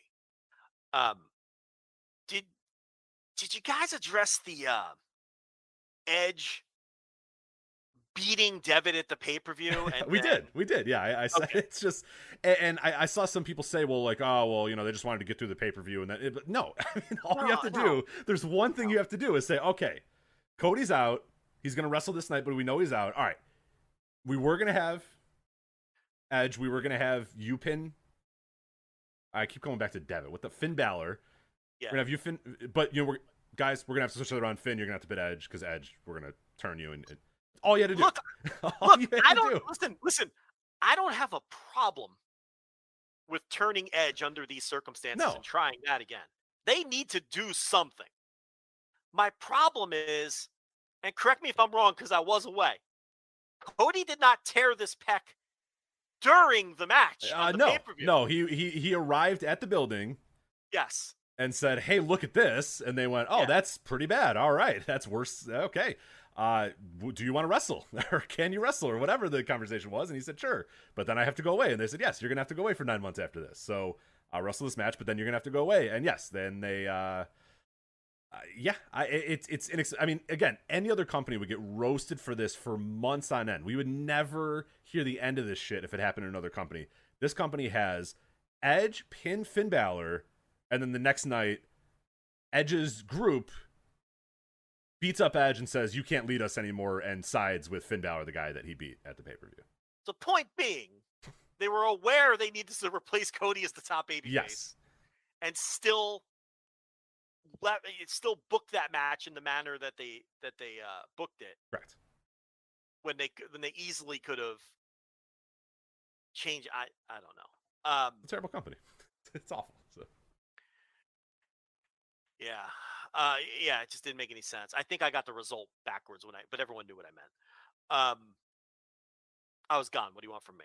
But yeah, so yeah, this is a major, major problem. I mean, the problem with Breaker is he's not even really over in NXT anymore. Like, kind of like the dumb storylines have kind of sucked the juice out of him there. I mean, you could turn Edge, which they did, and they've got Lashley and McIntyre and maybe Riddle. That's a good look, pushing Matt Riddle with what Vince is going through right now. I've seen that this week. They're like, the next tweet after talking about like the horrible activities of Vince McMahon, like they got to push Riddle. He's the next top star of the company. I'm like, okay. Yeah, those optics again. That's when Johnny Journalist does a little digging and discovers, is that who you want as your world champion when Johnny Journalist is sniffing around? Yeah. Yeah, tugging the collars. Hey, yeah, no, probably not the guy I would choose. So. Yeah, so I don't know. When it rains, it pours. This is what you get, though. The old chickens are coming home to roost now, since they can't make any stars and they fired half the rosters. Yeah. So, and then give people, and then they get backed into a corner, and they have to give people like Lesnar and Reigns all this power. So those guys can just tell them to fuck off because they've got all the you know the leverage and the relationship again because they can't make any other stars. So here we are, and it feels like we have this conversation once a month or so. Every time somebody goes down, it's not Otis going down. They're losing all the top people one after another, to the point where people are like, bring Bray Wyatt back. What? Like, what? What? You know what? Bray Wyatt. Do it. Sure, do it. Why not? The guy was all right. Yeah, that's not gonna fix anything, but sure. It's well. Yeah, bring that guy's the reason that you can't turn the ones anymore. So, I don't know. What a shit show of a company in every regard. It sucks. All right. Well, AEW is not perfect either. Let's talk about this. Jeff Hardy has been suspended without pay by AEW, and they have said they've only taken back if and when he completes treatment and maintains sobriety. That is because Jeff Hardy is facing 3 charges, including a felony DUI for his arrest Monday morning in Florida. Multiple drivers called 911 to report the erratic driving of a Dodge Charger. The trooper who initially responded to the call said that Hardy's car was going, quote, significantly under the speed limit, weaving across traffic lanes and running off the shoulder of the roadway. Hardy took a breath test immediately after, and he got a .294. The second test was a .291. The legal limit in Florida is .08. So .294 is a lot higher than .08. So this yet another. That was a walking Molotov cocktail. I mean, good God, .294 at what was it, at 8 a.m. or whatever, at 11 a.m. Like, Christ, in the car, awful stuff. Partying all night, man. Yeah. I was wondering, like, is he going home at 9 a.m.? Like, is that? Yes. Jesus Christ. Anyway, this is, I believe, the 3rd DUI in 3 years for Jeff Hardy. And AEW did say, eventually come out and say that, he's suspended without pay, and that they, again, will only take him back if and when he completes treatment and maintains his sobriety. But that is Jeff Hardy in AEW. And you want to talk a little bit about this because there was a lot of people saying, they got to come out with a statement. They haven't said a statement yet. They haven't said anything yet. And then they had to say, like, we want to, talk to our employee first before we made a statement about this. But this isn't good. I mean, this is awful, and I hate to say it, but this shouldn't come as a huge surprise to anybody. Because Jeff Hardy has done this several times throughout his career, unfortunately. First of all, I would have never hired him to begin with. I'm on record saying that. I've said the same thing, and I said reasons like this was a big reason why. I don't really think he's a great wrestler. I don't think he's that great of a draw anymore, and I mentioned it, and you can go back and listen to the tape. I said, Jeff Hardy does Jeff Hardy things. Yeah. And I don't know that I want him in my company. These are Jeff Hardy things. Yeah. I wouldn't have hired him to begin with. That's number one. Number two, I don't have a problem with how Tony Khan is dealing with it and his decision. So he's offering him rehab. And the last we heard based on the Khan statement was that Jeff was open to it or receptive to it. I forget the verbiage. Which doesn't mean he accepted it, but it just means at that point he was open to it. So I don't think we know at this point whether he's currently going through that rehab or planning to do. But the point is, and then he said he cannot come. He's suspended without pay. Number two, and then number three, he cannot come back until he completes the rehab and maintains sobriety. Okay, I don't have a problem with handling it that way either. Although it's not the way I would have handled it.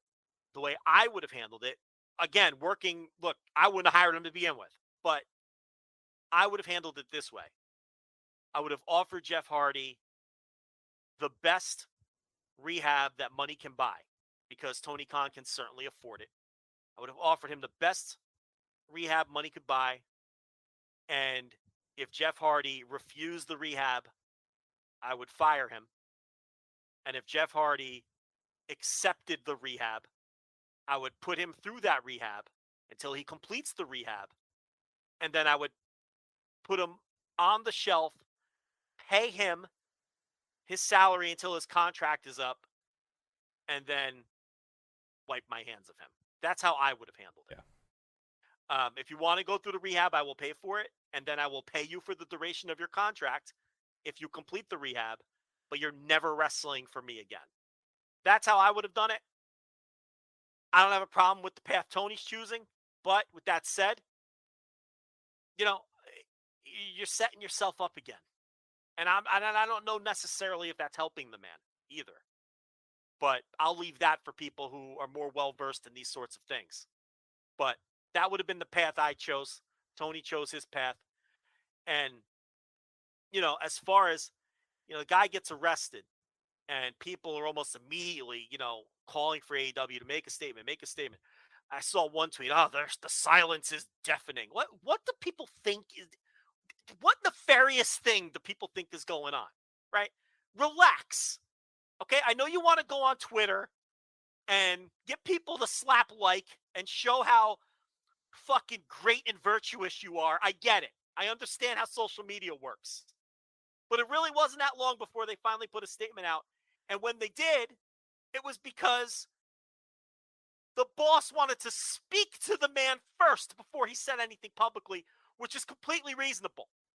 He wanted Jeff Hardy to be the first to know how the situation was going to be handled. Right, and not find out what's going on with his life and his career via... on Twitter. Twitter account. And there's nothing wrong with that. No, there is not. And then Khan confirmed with us that that's why. He said, I asked him directly. I said, based on your statement, it sure looks like you just wanted to talk to Jeff Hardy first. He goes, that was exactly it. That's all. I wanted to make sure I spoke. And he didn't speak to Jeff until I think it was Tuesday morning. Guy was in jail. So as soon as he was able to have a conversation with Hardy and lay out the plan and speak to him and see if he would accept or if he was open to the rehab, then he put out the statement. That's called doing things the right way and doing things responsibly and finding out where this guy's head is and letting him know how you're gonna handle him before you That's way more important than rushing something out on Twitter. What the fuck is Twitter? Twitter doesn't mean anything. Get it through your heads. So I don't know. That bothered me. Yeah, it was definitely strange. And it's like, in the real world, how real bosses work, like, yeah, again, like, regardless of what you think of Jeff Hardy or whatever, you don't want him to find out that he's being suspended without pay and then he has to go to rehab and all that sort of stuff via him finding it on, you know what I mean? Like him scrolling his phone and finding this out. Like, that's just not professional behavior. That's not good behavior. The guy was in jail. So Tony Khan wanted to talk to his employee, before he, or talk to one of his wrestlers before he put the statement. I mean, I think that's totally reasonable, but yeah, you know. And they took the match graphics down for the three-way ladder match. So it's pretty clear that wasn't going to happen. I mean, would AEW sending out something that said, we are aware of an incident that happened and we're evaluating, would that really make you feel better as a fan? See, here's the thing. These people don't really care about that. They don't. I can't accept that there's a fan out there that goes, phew, I was worried that they weren't investigating this at all. Yeah. They are. Yes. It's not real. It's all performative bullshit. Yeah. Mm-hmm. Yeah, I'd like to meet Joe Sixpack, who goes, oh, phew, I was thinking they weren't going to investigate this, but they are. Oh, they are looking into it. Great. Yeah, no, now I feel better, yeah. Oh, they are aware. Oh, fantastic. You don't really care about that. You care about the statement that eventually came out. And it was done with thought put into it and the principal people involved being privy to what was going to happen. So, anyway, I needed to get that off my chest. And now we're seeing the same thing with it. Now, listen, I understand it's not the same kind of story, but we're seeing the same thing with this Sasha thing now. And it's ridiculous. That one's extra ridiculous because there's nothing to it. Yeah, this is at least like a thing that is on the books of the Florida State Patrol and all. And in this case, AEW would they had to say something eventually. Of course. You had to. The Sasha thing, WWE isn't even obligated to say anything at any point. That one's even dumber. It's just someone tweeting something. I mean, come on. But yeah, but no, Hardy would never wrestle for me again. I'd help him. I would pay for it. I would give him all the resources he needs. I'd even pay him to the end of his contract, but he would never wrestle for me again.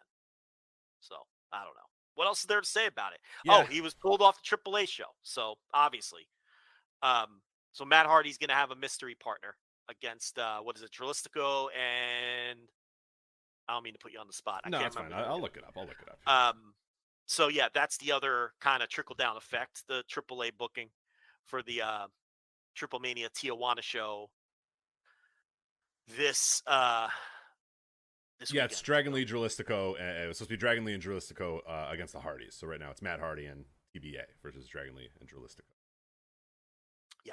So, and look, I'd be okay with Jeff Hardy never wrestling again. I think that maybe, he just needs to, fix whatever's wrong with him in regards to this before he hurts somebody. He's going to sunny someone. That's the worst case scenario here. Is he sunny someone? Yeah, yeah, and that if you don't know what we're talking about, I mean, Sunny multiple DUIs, several DUIs, license taken away. She's still getting DUIs, and then what was it this year? She literally killed somebody. So there you go. That's it's a miracle again that a guy can blow whatever .2494. 1,000 times over the limit. Yeah, and the good thing is that he was under the speed limit, weaving across traffic lanes, running off the shoulder, but didn't hurt anybody. It didn't cause an accident. It didn't run anybody over. It didn't. I mean, it's the fucking miracle. So yeah, get that shit figured out before we ever worry about when he can come back and wrestle. It's like, stop putting other people in danger by getting behind the wheel of a car. Worry about that first, and then worry about wrestling again. I'm a non-drinker, so I'm very careful with this stuff because I never want to come off preachy. You know what I mean? But I just don't understand it, and I never will. Oh, in the year of our Lord 2022 as well. It's so unnecessary. Call a fucking Uber. Right. I don't I get in understand. 1993 if you're like, I don't want to pay for a taxi. It has never been easier to get somebody to drive you from point A to point B. Never easier. Doesn't make sense. It'll never add up to me. On rare occasion, because, kids, everything else. But my wife has an opportunity to just go fucking enjoy herself and just go out with her friends and get drunk. She knows anytime, day or night. It's not even didn't think about it. I'll come get you. I'll call an Uber, whatever it takes. Yeah. I just did it a couple weeks ago. The nurse was going out with some friends, and I said, hey, let me know. I'll stay up or whatever. I call her at 10 p.m. She goes, no, it's fine. No, I'll drive home. I'm fine. I said, I'm not going to bed. You know that, right? Like, she goes, no, I'm fine. She calls back at 10:30 and goes, yeah, never mind. You should probably come get me. And then I got her at 2 a.m. and she was very drunk. Let me tell you, exceedingly drunk. But picked her up and then left her car wherever it was. We found a cop and said, hey, can we leave her car here because she's pretty drunk and we don't want her driving home? And he said, sure, leave the car. Said, not going to give us a ticket. He goes, nope. And we said, all right, cool. Thank you. Yeah. Bye. I went to pick my ex up once from the bars, and I got pulled over for speeding. And the guy was like, it's 2:30 in the morning. Where are you going? And I'm like, well, I'm picking up my girlfriend who's drunk, so she doesn't have to drive home. And he let me go. He let me go. He's like, oh, well, thank you very much. He's like, slow it down, but you're doing a good thing. Yeah. It was like, there's no excuse for it. I don't want to come off like the last thing I want to do is come off like I'm preaching. No one wants to hear from the guy who doesn't drink. Right. But I'm not coming from that standpoint, though. It's like, I drink. I have driven at times, you know what I mean, but never at 0.29. No. If I ever got anywhere near that limit, I don't even think I've ever been that drunk. I mean, that's fucking insane. Did you see the video? How's that man operating? He couldn't stand. He couldn't stand. It was awful. Yeah, it was horrible to watch. I mean, I'm somebody who's had that in his family and friends and all that sort of stuff, and it was awful to watch. Like, it was. He's really presumably rich. Hire a driver for the night. Yeah. There's so many options. Uber, Lyft, hire a fucking limo, hire a personal driver for the night. I mean, and he has the resources to have every option at his disposal. Right. I also too like a good bar should notice that that somebody in their place is looking like that. You know what I mean? Bars have been held liable for that at times. Yeah. And here's the other thing too: he's Jeff Hardy. Wherever he is, he can't get a fan to drive him home. Like look at Jeff Hardy. Like that's Jeff Hardy, right? Like it's not Yeah, you can't get a fan to drive him home. I mean, there's so many options. I don't know. It's insane. But I'm with you. I do not think I would ever let him wrestle in my company ever again. And Nah, I don't want to do this thing too, but I did mention it on the Double or Nothing review that I didn't.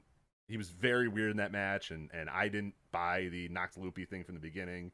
I don't want to insinuate anything. I don't know, but yeah, it wouldn't be the first time for this guy. So yeah, it's just Jeff Hardy does Jeff Hardy things, and you choose this when you hire him. And I'm sorry.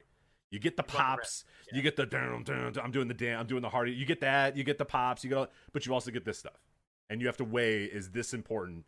Is this stuff, which has happened multiple times over and over again, is this worth the pops and the dance and a few swantons? I mean, no, but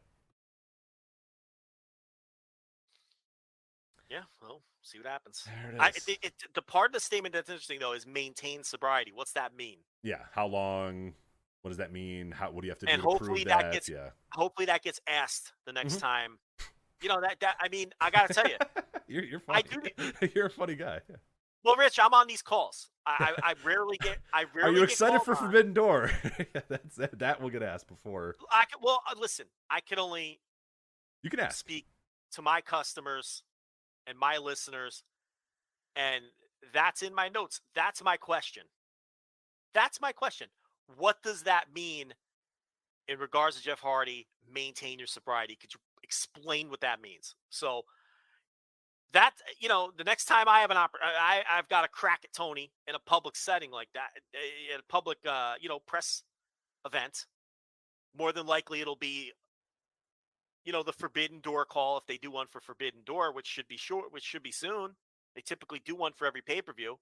Cody used to do them. Now Tony does them. Doubtful it'll be one of the scrums at an event because I don't go to the events. But that'll be my question. So I don't know. If I get called upon, it'll get asked. But unless something else happens in wrestling over the next couple of weeks, which the way wrestling's been going, who knows? But, that's the interesting thing to me. What does that mean? What does he have to do to prove that he's maintaining sobriety? So that's an answer I'd like. All right, so that is the Jeff Hardy thing. That's the Sasha Banks thing. That's a Vince McMahon thing. That's a Randy Orton thing. We've gotten all the major hits here. We're doing well. We're doing good here. People are always like, "Oh, there's too many topics. You're not going to be able to get to them." When we need to, we can hit this stuff. We can make a very concise show. We're not fucking around. Well, now, Joe, we have a lot of different ways to go, and I don't exactly know where to go next. This is the part of the show where there's a bunch of stuff that would have all been a big deal in a normal week, but we had to cover all the other stuff for the first hour and a half. We got NWA, we got Impact, Dominion, Forbidden Door, Cyberfest, West Coast, All Japan. Where do you want to go? I think we should do Dominion and then talk about the G1. All right, let's do that. So we'll start with Dominion, obviously a very big show, usually on the New Japan calendar, and this year was obviously no exception. The big story coming out of this is in the main event, IWGP World Heavyweight Title match. Jay White defeated Okada to become the brand new IWGP World Heavyweight Champion. Cut some great promos after the match in the ring, and then cut a great promo backstage as well. Basically alluding to AEW, alluding to a bunch of the other wrestlers in AEW, alluding to a lot of other guys. So really kind of getting the Forbidden Door thing all together. Also kind of selling the Bullet Club angle that they've been really trying to hit over the head for a long time too. The Bullet Club Civil War, all that sort of stuff. Reintroducing the Good Brothers. A lot of stuff happened here in this main event of Dominion. And I thought a really, really good match too between Okada and Jay White. Not my favorite match of the weekend. We'll talk about that in a bit, hopefully. But I thought really good stuff. I think Jay White looks good. I think Okada has been great this year, like legitimately great. I've loved Okada's output in 2022. But yeah, were you surprised at all that Jay White won the title, or was this something you saw coming? Because I think we've kind of alluded to it, and even I think reported it as well, that this was probably the direction things were going to go. Yeah, I mean, I didn't have a super good feel for who was going over here. I know that the company has wanted to get the belt on Jay White before the G1.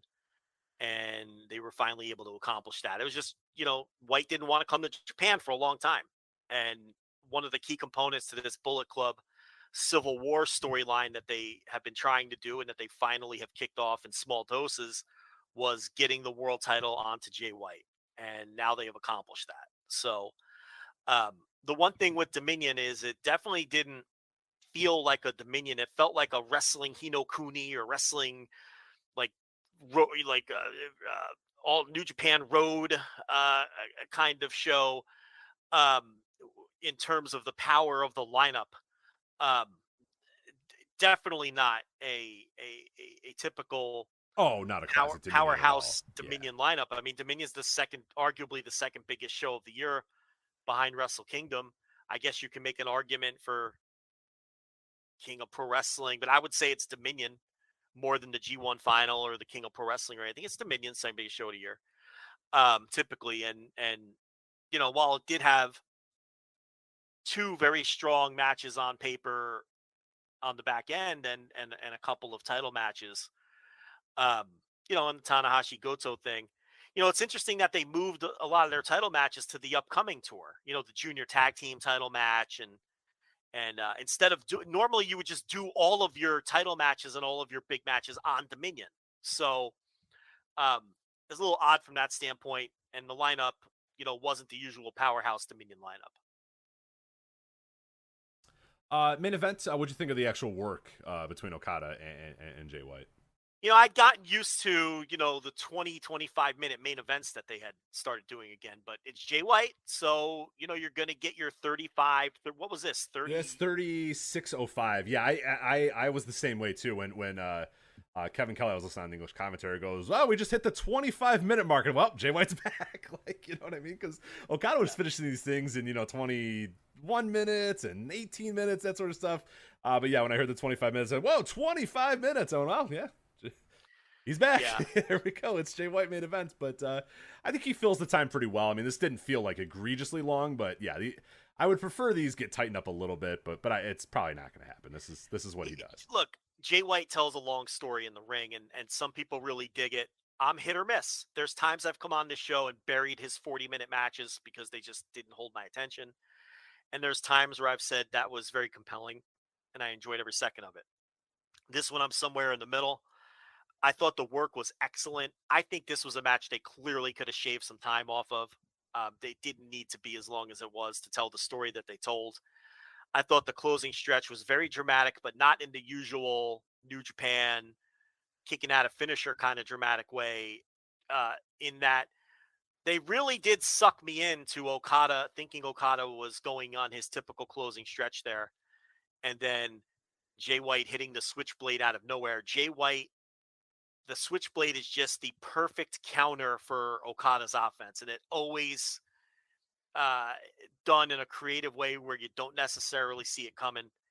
And so I thought the finish was awesome. I really love the finish. I think these two guys have excellent chemistry. I love the match in MSG. I might be the high man of all time on that match. I thought that was a near 5-star match.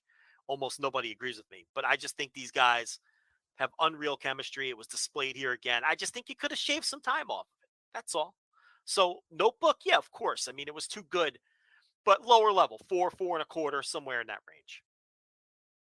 Yeah, you're absolutely right that the counters and that sort of stuff were great. And these guys, like you said, insane chemistry. And especially cool for Jay White, who obviously has not been around in Japan for a long, long time. Obviously, we've talked about it at length on this show and at flagshippatreon.com and all some of the issues that he was having and then the frustrations he was having about coming back and forth between Japan and the quarantining, all that sort of stuff. So he's pretty much not in Japan for most of this year and most of a lot of last year as well. So yeah, he does one of those, best of the Super Junior tags, 6-man or whatever. That comes right back here in the main event, and he didn't miss a beat. I think he was right in lockstep with Okada, like you said. Okada, again, I think he's having one of his best years in 2022, and I'm a little disappointed, that his title reign is ending here. I was really hoping we were going to get just an extended long title run, but I get it. I understand why we're going to Jay White. I understand why it's happening, but yeah, he's been great this year. I think he's looked super healthy. I think his overall work has been great. It makes all the pearl clutching about, His back, the back of Okada. Remember all that? It's just, he's. I think we're so past. Are we that so at far this past point. that? Are we done with that forever? I hope we are done with that forever. We're going on like 2 years of Good. great Can work we? Let's now, never do that ever again. Yes, because that was the Yeah. worst period of discourse ever, where we were saying, I think he's not being great on. No, he's actually on death's door. He's actually about to retire, and now, for the 2 straight years, he's been great. So it was definitely a little A, little B, but more B. Like he was weaving his injured back into story, and clearly deliberately working down a bit on purpose. Right. I think, now he's up again, and he's fucking great. So I thought this was good. I'm probably about right where you are. I've seen some people that really, really love this match. I'm probably 4.25 for 4 flat. Yeah. That's good. I mean, that's somewhat of a tough marker, but I think a really good match. Definitely want to go out of your way to check out, and definitely the finish you're going to want to check out, as well as the post match, Joe. Or I don't know if you did you stick around for the post match promo? Jay White, the promo was phenomenal. He has really found his groove. He's always been a good promo. I thought his promo on Dynamite last night was fantastic. Oh yeah, he's great. He just has he has his own cadence. He's not ripping anybody off. And when I say that, look, wrestlers always borrow from one another. They borrow from the past. They all have influence.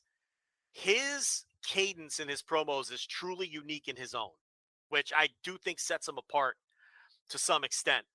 And he just crushed it on this show, and he also crushed it on Dynamite. He is an exceptional talker. This one in particular was great too, as he basically goaded the fans into breaking protocols and just said, I want to hear you cheer, and one guy goes, woo. You know what I mean? And then he goes, no more. And then 3 people go, woo, woo, woo, and then by the end, it wasn't, it wasn't all whatever. I don't know what the attendance was of this. It wasn't all 6,000 people at Osaka Joe Hall doing it, but he got a good 50% of the crowd to start rooting and hooting and hollering. And it was like, what a noise, Joe. It's back for that one promo and then gone again. But hopefully again soon. It was nice to hear the noise of people making noise again. That's all. The wrestlers are getting really, really impatient with this. And you see more and more of them speaking out on it. Whether it's Jay White here very publicly during the show. Robbie Eagles had some things to say where he can't wait for people to be able to do his kind of thing. And he was calling for Will Ospreay's been vocal on Twitter about, the Japanese government. Let's get a move on here. So you're seeing the rest, and I'm sure the Japanese wrestlers whose tweets I can't understand, I'm sure some of those guys are doing the same things. So they're really getting impatient. I can't blame them. It's an interactive art form. You need to know what the crowd is feeling in order to work a match. Yeah. Oh, the fact that these guys, and I'll give these guys all the credit. They've been doing this for 2 years now. They've been working in front. Just imagine how long these people have been. We at the time, thought, this is, just do this for another couple months or whatever. Oh, hey, it's in front of no crowds, and that's going to be hard. You'll do it for 2 years. They've been doing this for. So I'll give these guys all the credit in the world, because it is not, like you said, it's an interactive art form. It is not an easy art form. It's not easy to tell a story without knowing what's working, what the crowd's reacting to. It naturally gets you more hyped up. A bunch of clapping it's not the same as 6,000 people screaming or 16,000 people screaming. There's a whole different animal of that that hypes you up. So I'll give all these credit to these guys in the world for still going out there and still working their asses off, despite the crowds being the way they are. But everybody is really ready for this, just to really just rip that Band-Aid off and let's go. And I know that some venues and some companies are going to start doing it next month or whatever. I don't know if that affects the G1 or what's going on with the G1. I think some people have told us don't get too excited about the G1. I don't know exactly what it is, but we're all definitely ready for it, and the crowd felt a little ready for it as well when Jay White was doing that promo. So I'm excited to finally have it happen, hopefully soon. Then the big Bullet Club celebration at the end. Yeah, bunch of beer, getting drank. 2 sweets all around. 2 sweets all around. The Good Brothers are back in tow. Ace Austin's now a Bullet Club member. And then the great post-match promo. Did you listen to the one where he's at the desk as well?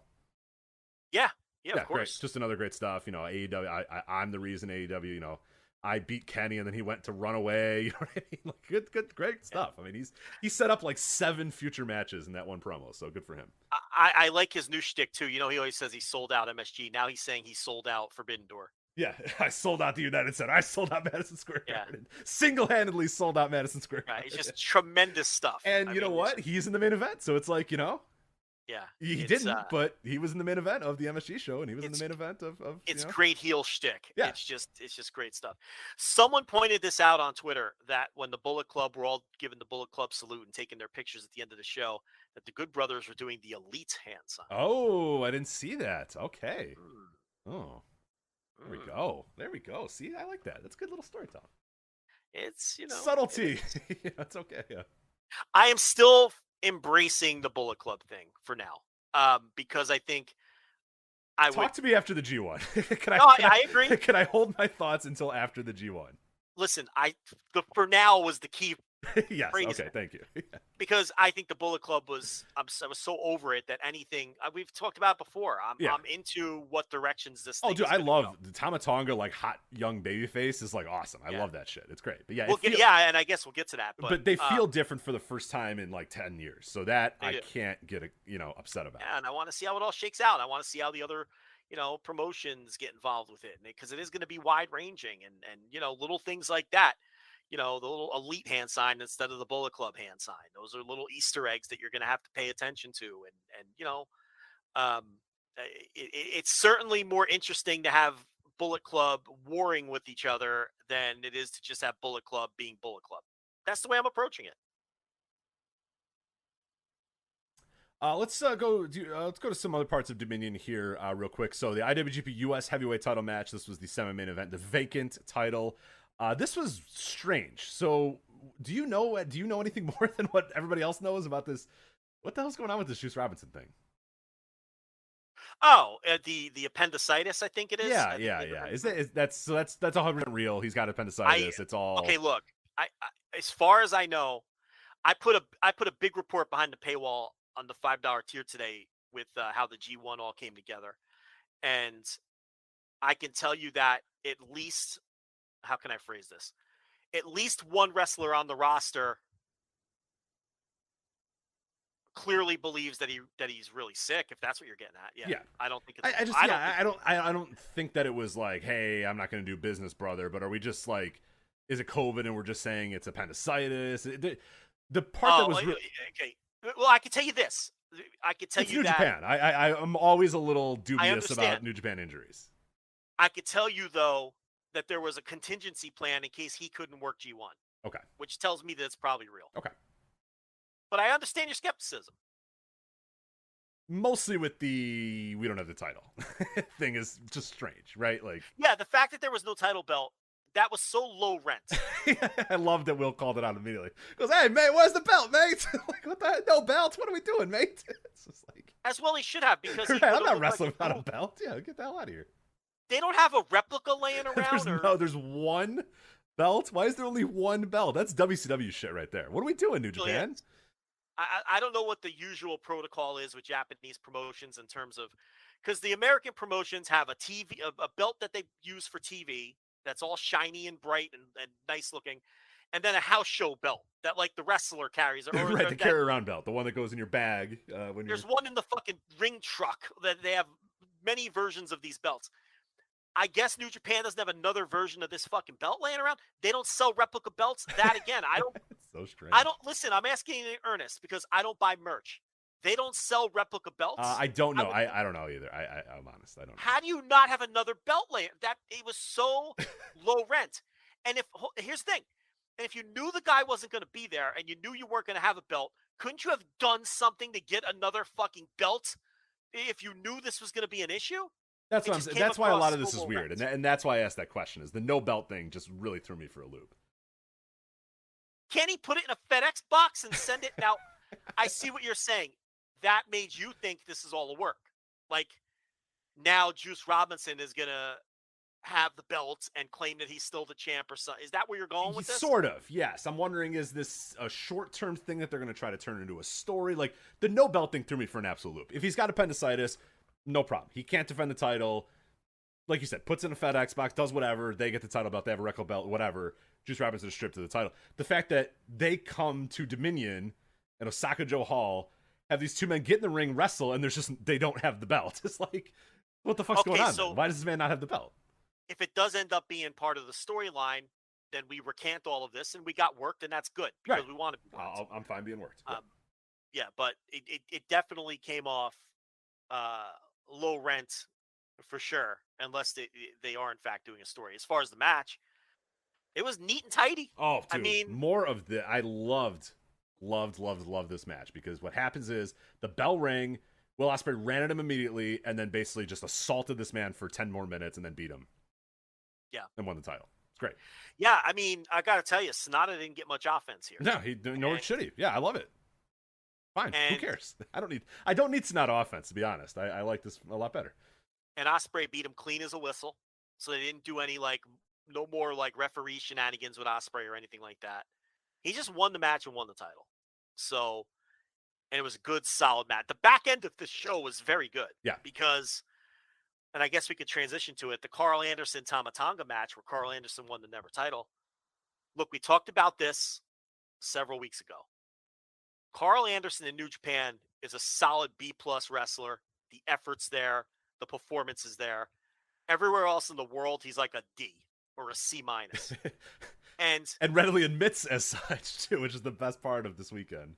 Correct. If you didn't see his post-match promo that Rich is alluding to, he flat out says it, and Gallows is trying not to break character and laugh his ass off because Anderson is like, look, full house, 7,000 fans, I'm going to try. 200 fans, no fans. He's like, I'm not going to try. I'm paraphrasing, but he said the quiet part out loud. He basically admitted that he doesn't try when he's an Impact. And, but New Japan, which as we've talked about, he clearly gives a shit about New Japan. He loves New Japan. He loves New Japan and they love him. And that was something I did. I did a series on G1 Finals and Tokyo. But recently I did a series on G1 Finals last year on flagshippatreon.com. And I was talking about one of the G1 Finals that he was in. And a lot of people were like, I can't believe Carl Anderson was in it. And I was like, this dude is a lifer. This guy was a Cincinnati indie dude who, much like Chase Owens, do you remember the story of how Carl Anderson actually came into New Japan? Tell everybody. Go ahead. Yeah, but so essentially what happened was somebody got hurt. I forget exactly what it was. I'll try to remember what it was. But so they were doing, Yuji Nagata got hurt. And they were doing this NWA New Japan because he was just a random indie dude. You know what I mean? He had bounced around a bunch of places. He was in kind of loosely in the NWA or whatever. They were Chad Too Bad. Yeah, literally called Chad Too Bad or whatever. And Yuji Nagata got hurt. The 2008 New Japan Cup. And they needed somebody on short notice. And much like Chase Owens did all those years ago, is basically overnight just said, yeah, I'll come, I'll do it, whatever you guys need, I'm there. Went there, performed, and pretty much immediately after they signed him to a 1-year contract. Yeah, and he was an original LA Dojo guy. Right. Which is, the part you kind of hopped over, but to get to the point. But yeah, he was an original LA Dojo guy, the TJP, Samoa Joe, Rocky Romero, Ricky Reyes, Bryan Danielson, Sarah Del Rey. Am I missing anybody? That era. Mikey Nichols, not Shane Hayes, but Mikey Nichols. I think that's everybody that eventually made it anyway. But an indie guy in Cincinnati, and then a LA Dojo guy, and then, like Rich said, jumped in and did him a solid. And when you do that, you're pretty much, you're respected and loved. And it's the thing with people say, I can't believe they're still booking Chase Owens. And it's like, well, that guy on 24 hours notice got on a plane and came over to New Japan to help them fill a role. And they've pretty much from that point forward have said, well, you got a job for life pretty much. And he has. And that's what happened with Anderson. They signed him to a contract immediately after the New Japan Cup, and he was there until 2016. And he obviously left for what he felt was bigger and better opportunities or whatever. And now he's back. And I have no doubt that he's going to go out there and kill him. We talked about it a couple weeks ago with Carl Anderson coming back. People don't, if you're new to Carl Anderson, if you're new to New Japan Pro Wrestling, if you're new to watching wrestling, you don't know how great this guy was in 2011 and 2012, and how tremendous he was even before being just a tag team guy with Gallows. He was great, and then even with Gallows, there were some really, really good matches between those guys. But put this guy in a singles match, and he delivers. And he absolutely delivered here. Ton of effort here. Tama Tonga, I've really liked his stuff, in his babyface role as well. I love this match. I really, really like this. I liked that it was 16 minutes. It was nice and compact. This was what I wanted to see. This is when going in, I was like, man, I hope we get that Carl Anderson, and we got that Carl Anderson, and that makes me feel very hopeful for what we're going to get from him in the future. Yeah. So he's the new Never champ. And he's not in G1. I think what Andrew Rich researched, first time since whenever that the Never champ is not in the G1 lineup. But they want to get as many belts as they can onto. I know nobody wants to hear this, but they're trying to get as many belts as they can onto Bullet Club wrestlers. Look, the U.S. title thing was never supposed to happen, so it would have been on Juice right now, and now the Never title, and now the World title. So the Bullet Club thing is going. They've already started it, but it's only going to get bigger and more prominent. And I know a lot of people don't want to hear that, and that's going to be a big negative for some, but it's unavoidable because Gato and Jado and Togo, they're committed to this story. They think it's going to do big business, and they've been planning it for a long time. The pandemic has delayed it, but now that that's starting to subside, it's going to be full steam ahead with this story. So I don't know what to say if you're not into it. Get used to it. Yeah. Quickly, let's go over the rest of this card because we got a lot else to get to. So Yeah, I don't want to go too at length with this sort of stuff. So you had the opener, United Empire. That was Hanare, Akira, TJP. They were against 6 or 9, Master Wato, Taguchi, and Tenzan. So United Empire had to win this because Akira and TJP are getting that junior tag title shot against 6 or 9. So that's the deal there. Why they didn't just do the title match on this show, I have no idea.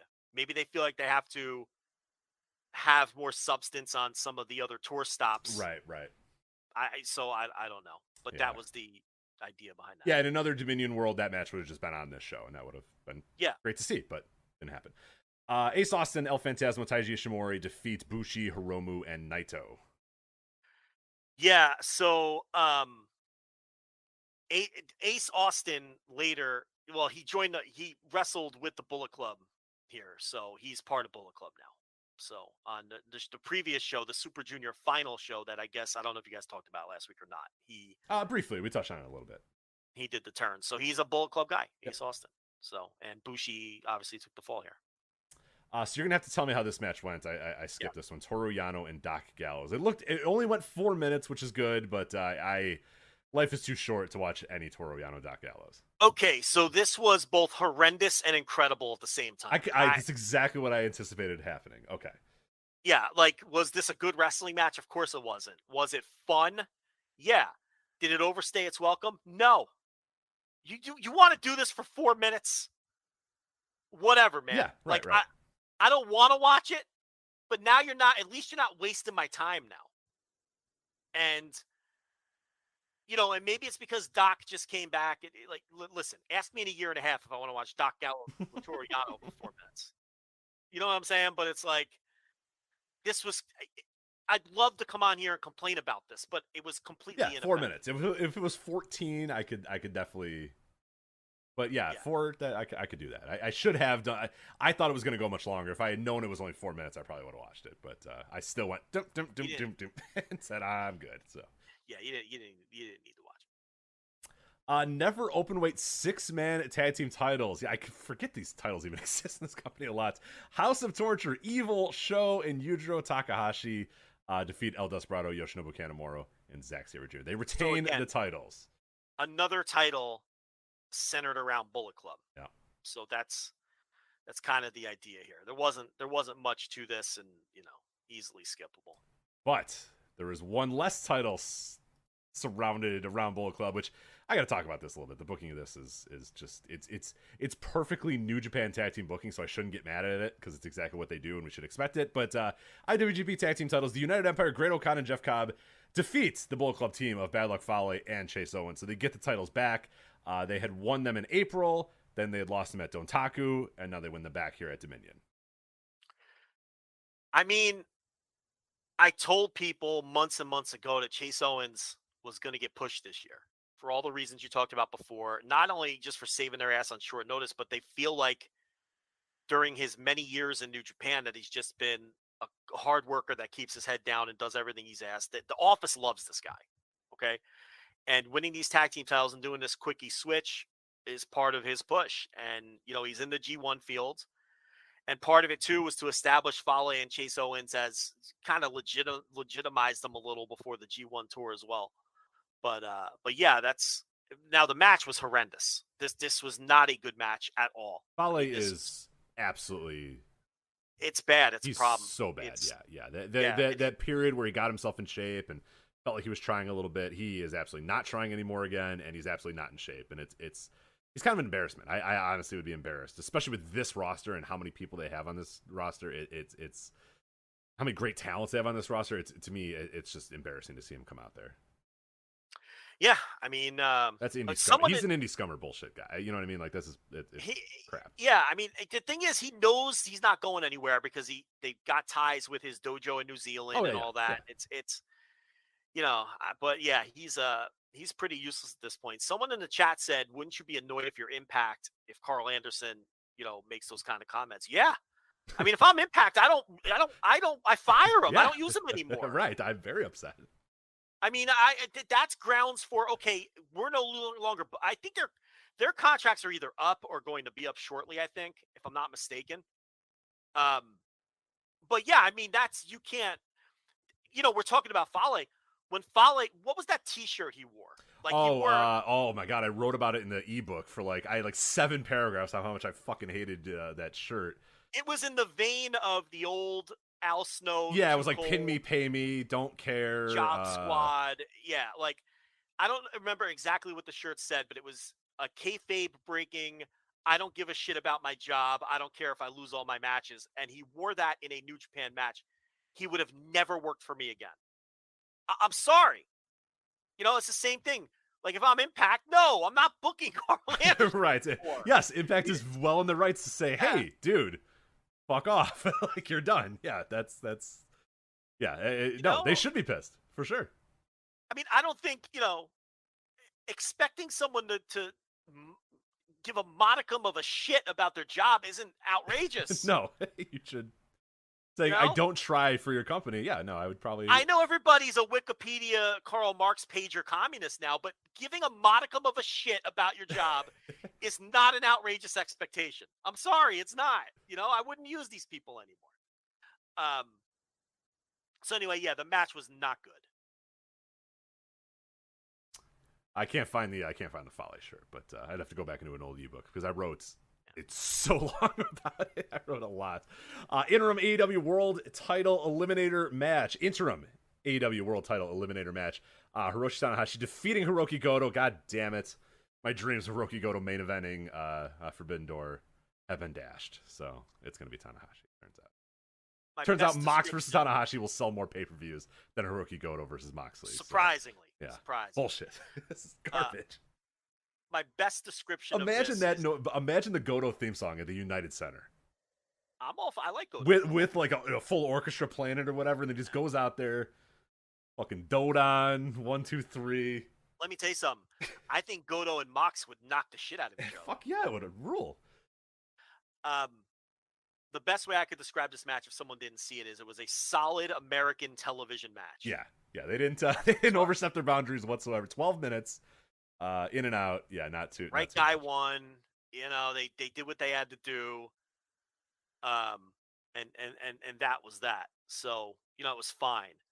And then the Takagi Taichi Unlimited Pinfall Scramble match. Yeah, it's fine. I mean, I don't know. It was good fun, I guess, but I just can't get into this King of Pro Wrestling thing. It's just not for me. Some of them land with me, and I'm like, oh, that's kind of fun. Or that's what I always go into these like nowadays. They've gotten a little bit better about the stipulation, so I go into the match thinking, hey, that's kind of a fun stipulation.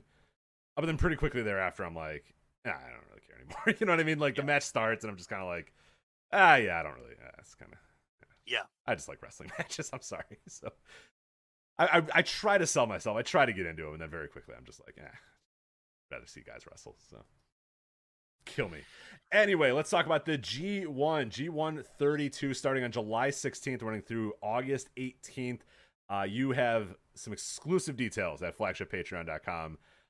All about how this came together, some of the names, some of the people that are in here, some of the people that may have not been in here for certain circumstances, people that were asked, a lot of really good details there over at flagshippatreon.com. But this G1 is going to feature 28 wrestlers divided into 4 blocks of 7, so not 2 blocks. We are back to the 4 block Which I'm trying to remember the last time they did the 2000. 2000. Oh wow, Jesus. Okay. 2000 was this exact format, and this is all detailed in my report. It's on the $5 tier, but it actually looks like an expanded G1, but it's a sneaky way to make it smaller in a lot of ways, because each wrestler will only have 6 matches now, which is going to be great for everybody's bodies. They don't have to go through this gauntlet of 9 matches and then tag matches on the off nights. They're going to have 6 G1 matches. And even with the 28 wrestlers and 4 blocks of 7, if you count up the total matches, G1 matches on the tour, even with the semifinals, because they're going to have semifinals this year, because remember, it's 4 blocks. Yes. Adds another level of intrigue. It's 87 total matches versus 91 total matches under the 20-man format. So it's less matches for each wrestler. It's less matches overall. It'll be easier on everybody's bodies. Now, the rub is, okay, so another reason they're doing this is they want to spread the stars out even further so they don't burn off as many money matches, right? Because now you've got 4 blocks to work with if you want to keep people away from each other. The rub with that, though, is that now you have less big-time drawing matches for the G1 Tour itself, right? Because all the big stars are going to be more right. You're probably going to be waiting until the semifinals to get like true, like, oh my God, this is, you know. Yeah, like Shingo versus Okada and things like that. These people aren't going to be in the same blocks. You'll get some, of course, but it's not going to be like, wow, look at that stacked block where there's like 6 main eventers. Like, those days are over. No, like, hell, go back and look at this 2000 G1 and look at the blocks. It's like, yeah, you have A block. Stars and scrubs. It is stars and scrubs for sure. A block, you know, you have Nagata, who was pushed as a star. Yeah. Iska, who was pretty much pushed at that time, semi-star, but we're really kind of pushing that there. You know what I mean? Like, real semi-star. Tatsumi Fujinami, who was on pretty much his last legs. And then a junior in Liger. And then Tetsuchi Goto. Not that Goto, the other Goto. It's like an old guy, a mid-star, a junior and Nagata. And a guy on the way down. Yeah, it's right. Look, now you're going to get, you know, and there's 8 Bullet Club guys in the tour. And again, that's because there's going to be heavy emphasis on the Bullet Club stuff, and they want a lot of the Bullet Club guys facing each other so that they can advance these Bullet Club stories. So there's that aspect to it too. Tons of Bullet Club and House of Torture. You're going to get a lot of that. But that's the idea, and I guess they figured saving the money matches, saving people's bodies outweighed the idea of, well, we need big-time main events on every stop on the tour. So that was kind of the mindset there. Which I don't hate, because we have seen that, post G1, a lot of guys leaving the G1 just fucking wrecked beyond belief. And it hurting the work. And guys not getting ready, guys not getting fully healthy until Wrestle Kingdom. So maybe it's a good idea that we don't kill everybody in the summer and stretch it out a little bit. And again, go back and listen to our shows from 2013. We said, this is unsustainable. You cannot keep doing what you guys are doing right now. This can't keep going on. And so shockingly, it kind of went on for like 3 or 4 more years. Then it slowed down a little bit. But there was still tremendous stuff every single night. Yeah. Pretty much until the last 2 years. And now I think everyone's kind of woken up to it like, all right, look, we can have a few good, but we don't have to have, every night doesn't have to have just fucking incredible matches. It's fine if just a few matches are spread out throughout, the month or whatever. And the other thing is they just have a gigantic heavyweight roster right now. So they're able to do this without spreading it too thin. They absolutely wanted more AEW wrestlers. I was told that. And then I confirmed it by talking to the AEW side. And they confirmed that, yes, New Japan did ask for people other than Lance Archer, and some of the bigger stars.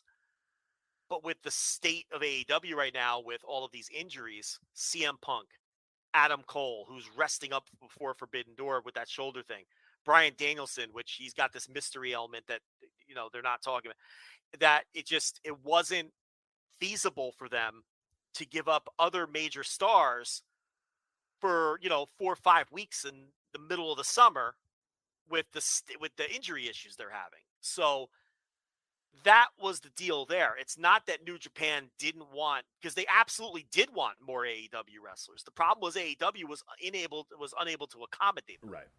So, and I did talk to sources on both sides when it came to that. Now, They weren't interested in any other outsiders from Japanese promotions or anything. I detailed a couple specific examples. Yeah, sorry, Jake Lee. Nice try, pal, but not interested. I was going to say people can read and Oh pay. well, it's Jake Lee. Nobody cares about Jake Lee. So, and then there's one other I consider. I'll leave that one out. You'll have to pay for that one. How about that? There's kind of a surprising note in there where there's a pretty significant star who could be working his last G1. And from what I was told, if this had been a 20-man field, or if AEW had been able to accommodate with more stars, this person may not have even been booked this year. And I don't love it. And I don't love it. And it's a pretty big name. So it's just an issue of, look, guys age out, and, Suzuki's not in it this year. And they probably took Kojima out a couple years too early. And it's just, that's how they do things. But yeah, there's a whole lot of detail on the selection process of the wrestlers. And, Tangaloa was the one guy who couldn't get, who they wanted in, who isn't in. They were worried about Juice and Kenta, but they got him in. So anyway, yeah, that's kind of the gist of the G1 thing. So we don't know the blocks yet. We don't know the blocks. We don't know. I will say this because I did want to say this because I spoke to him earlier today. Joel from the Super J-Cast, he gave us that little scoop that, nobody's giving any of us the blocks yet. They like to keep that secret because they like to make a big deal out of it. Sure. Blocks. And not that for any lack of trying on any of our behalfs, trying to get these blocks. But Joel was told that there's a Haas block. Yeah. How about that? So that sounds exciting until you find out it's Bad Luck Fale. It's Bad Luck Fale evil. Yeah. So it's Lance Archer, Bad Luck Fale evil, and then Goto or something. You know what I mean? Like it's something. Hopefully, it's Lance Archer, Goto, Ishii, Jonah. Yeah, I'll take. Yeah, so I think. Look, Jeff Cobb. Yeah, there's a way to make a real good. There's a to have a cool one. There's a way to make a really good Haas a block, and there's a way to make a really bad one. And we'll see. Basically, just keep Fale and Evil out. Yes. Yeah. Well. Yeah. Essentially. Any others will work, right? Let me look at the list again. Let's see. Yeah, you don't want Evil. You don't want Fale. I'll take Okan. Yeah. Okan in the Haas block is fine. Okan, Cobb, Archer. Archer's fine too. I'll take him. You don't want Fale. How about Shingo? Is he considered a Haas? Yeah, I don't know. I was thinking about him too. I had that name in my mind. I don't know. You'll take an Ishii, of course. You'll take a Goto. He wrestles like a Haas. Yeah. I think Goto wrestles like, or Shingo wrestles like a Haas too. So I guess we'll count. Shingo does wrestle. He's a junior who wrestles like a Haas. I know he's not. Listen, stay out of listen, chat room. I understand he's not really a junior. You get what I'm saying? Yeah. So I don't know. We'll see. Jonah for sure though. Yeah. It's cool that Filthy Tom Lawler is going. Hell yeah. I was glad to see him. I was like, there you go. I mean, was I disappointed by I don't know if I was disappointed by it. I think people had really, really high hopes of the people that were going to be in this, and a lot of those probably weren't very realistic. So I can't say that I was just a year away. Just a year away. Yeah. I think you're a year away.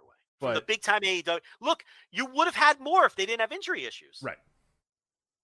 You would have had them this year. But I think next year with COVID, another year in the rear view, and hopefully the relationship is still stable. I was going to say the relationship at that point hopefully is stable enough where you can, at the beginning of the year say, hey, for July and August, don't have any plans for Bryan Danielson or whatever. And AEW can say, yeah, sure. All right. You know what I mean? Like, yeah, great. If Danielson wants to do it, we're like everything kind of, we're still kind of quickly building this thing up. This relationship is only still relatively fresh and relatively new. And then, yeah, like you said too, there's just so many injury issues that AEW can't afford to say, hey, yeah, take one of our big stars and put them on your shows for a month and a half or whatever. Like they just can't do that. So I get it. I accommodate. But when I saw Tom Lawler, I was like, all right, that rocks. Cause it gives some weight to New Japan Strong, which is good. And it's just Tom Lawler's going to rock in this. I mean, he's going to be great in the G1. He's a perfect G1 guy. Do you think they took the strong title off of Lawler to protect it because they know he has to lose matches in this. Oh, Do you think yeah, they care? probably. Oh, Do yeah, you they think do. Of course they do. Yes. Do you think they care about the strong title that much? I think they do. You know, they're doing the tournament for the strong tag team titles. I saw that. Yeah. There's a Carl Fredericks, Christopher Daniels team coming together for that. That caught me into that. What do you think of Carl Fredericks going ballistic on Twitter, complaining that he wasn't in the G1? Okay, so I read it as work initially. I'm sure there's probably some truth to it. I'm sure the guy's a little frustrated. I'm sure the guy's ready and excited to move up the ladder, and he seems like he's been kind of spinning his wheels for a little bit. But with that said, his whole character is like a guy that's only loosely with New Japan these days. He's with, the Monster Factory or whatever. He's with Daniels. No, he's feuding with the QT Marshall Factory, with the Dojo guys. Yeah. And he's teaming with Christopher Daniel. Yeah. You know what I mean? Like, so that's kind of his character right now, is that he's sort of he's kind of breaking away, and he's kind of lost the love of New Japan for a while. With that said, I'm sure there was a little bit of, hey, you know what? This does kind of fucking suck. I'm sure he's frustrated. Why would you not be frustrated? He was a little too aggressive. Yes, exactly. Right? It's almost like, all right, well, how a normal wrestler would do this if they were actually upset is you would get like passive aggressive, like, I guess the call, I guess my call didn't go through, or hey, maybe next year, you know what I mean? Something like that would be the, maybe next year with the eye roll emoji, that's kind of the passive aggressive wrestler thing. For him to be like, just go on like a multi-tweet rant like that was like, all right, that's something a little bit. Yeah, I don't know. I mean, if he joins the factory and turns on the dojo, then we know this was all a work to put over the idea that he's frustrated with New Japan, and if it could be the impetus for a turn. That's kind of what I was thinking. Or we're just skeptical assholes who think everything's a work. It's wrestling. They're professional liars. We should. And the guy's really upset for all I know. Yeah. But I don't know. I thought that was interesting. But I mean that's the G1 field. Real quickly, I'll give you everybody the names, just so you know. But again, no blocks, so we don't know exactly where everybody's going to go. It's Okada, Tanahashi, Naito, Goto, Tama Tonga, Shingo Takagi, Chase Owens, as you said, a big spot for Chase Owens here. Bad Luck Fale, Yujiro Takahashi, Evil, Tom Lawler, Juice Robinson, Jonah Yoshihashi, Toru Yano, Tomohiro Ishii, Jeff Cobb, Great O'Khan, Aaron Hanare, Will Ospreay, Sonata, Jay White, Kenta making his return. Good to see Kenta in there. El Phantasmo, big spot for El Phantasmo as well. Good reward for the work he's done this year. Taichi, Zack Sabre Jr., Lance Archer, and David Finlay. So David Finlay, this is his first G1. Wow, yeah, you're right. Okay, yeah. And didn't even think of that. El Phantasmo, the office loves him. They think he was going to move up to heavyweight sooner or later. This will kind of be the beginning. You know how they slowly do that with people? Like the Will Ospreay thing. It moved at like a glacier pace, getting him, he like stopped losing falls, and then it wasn't that he was winning falls, he just wasn't losing them to heavyweights anymore, like other heavyweights. It was, very, very, very, very, very slow build. And then he worked the G1 and the Super Junior the same year, if you recall. And, Phantasmo's a guy they love in the same vein as Devitt, Omega, Ospreay, and that they think it's a junior who they can make an effective heavyweight. And they love his talent. The talent's there. Now, the thing about Phantasmo is he's a great troll heel, and they love his heel work. What I don't think a lot of people realize is he can be a very good babyface, too. And the New Japan fans haven't seen that, but he can do that and do it effectively. In fact, that's how he got their attention. So, to begin with. But the office loves him. You could expect him at some point to be a heavyweight. They brought Ace Austin in partially to replace him, as a junior in the Bullet Club. So that's what's going on with Phantasmo. If people are wondering why this, junior is in the G1, but he's an interesting one. Finlay getting his first shot. Archer coming back. And Jonah, of course, and Tom Lawler. So those are some of the more interesting ones. The rest are pretty chalk that you would have expected to be in the thing. So I think next year is when you'll see a really interesting field that maybe people were expecting to see this year. That I think that'll come next year. Right. You could easily see how you could lop off some of these, lower rung dudes. Your Yujiros and those sort of guys, and your older guys can get lopped off a little bit, and then maybe replaced by either the young lions coming up or the guys ready to graduate, or like you said,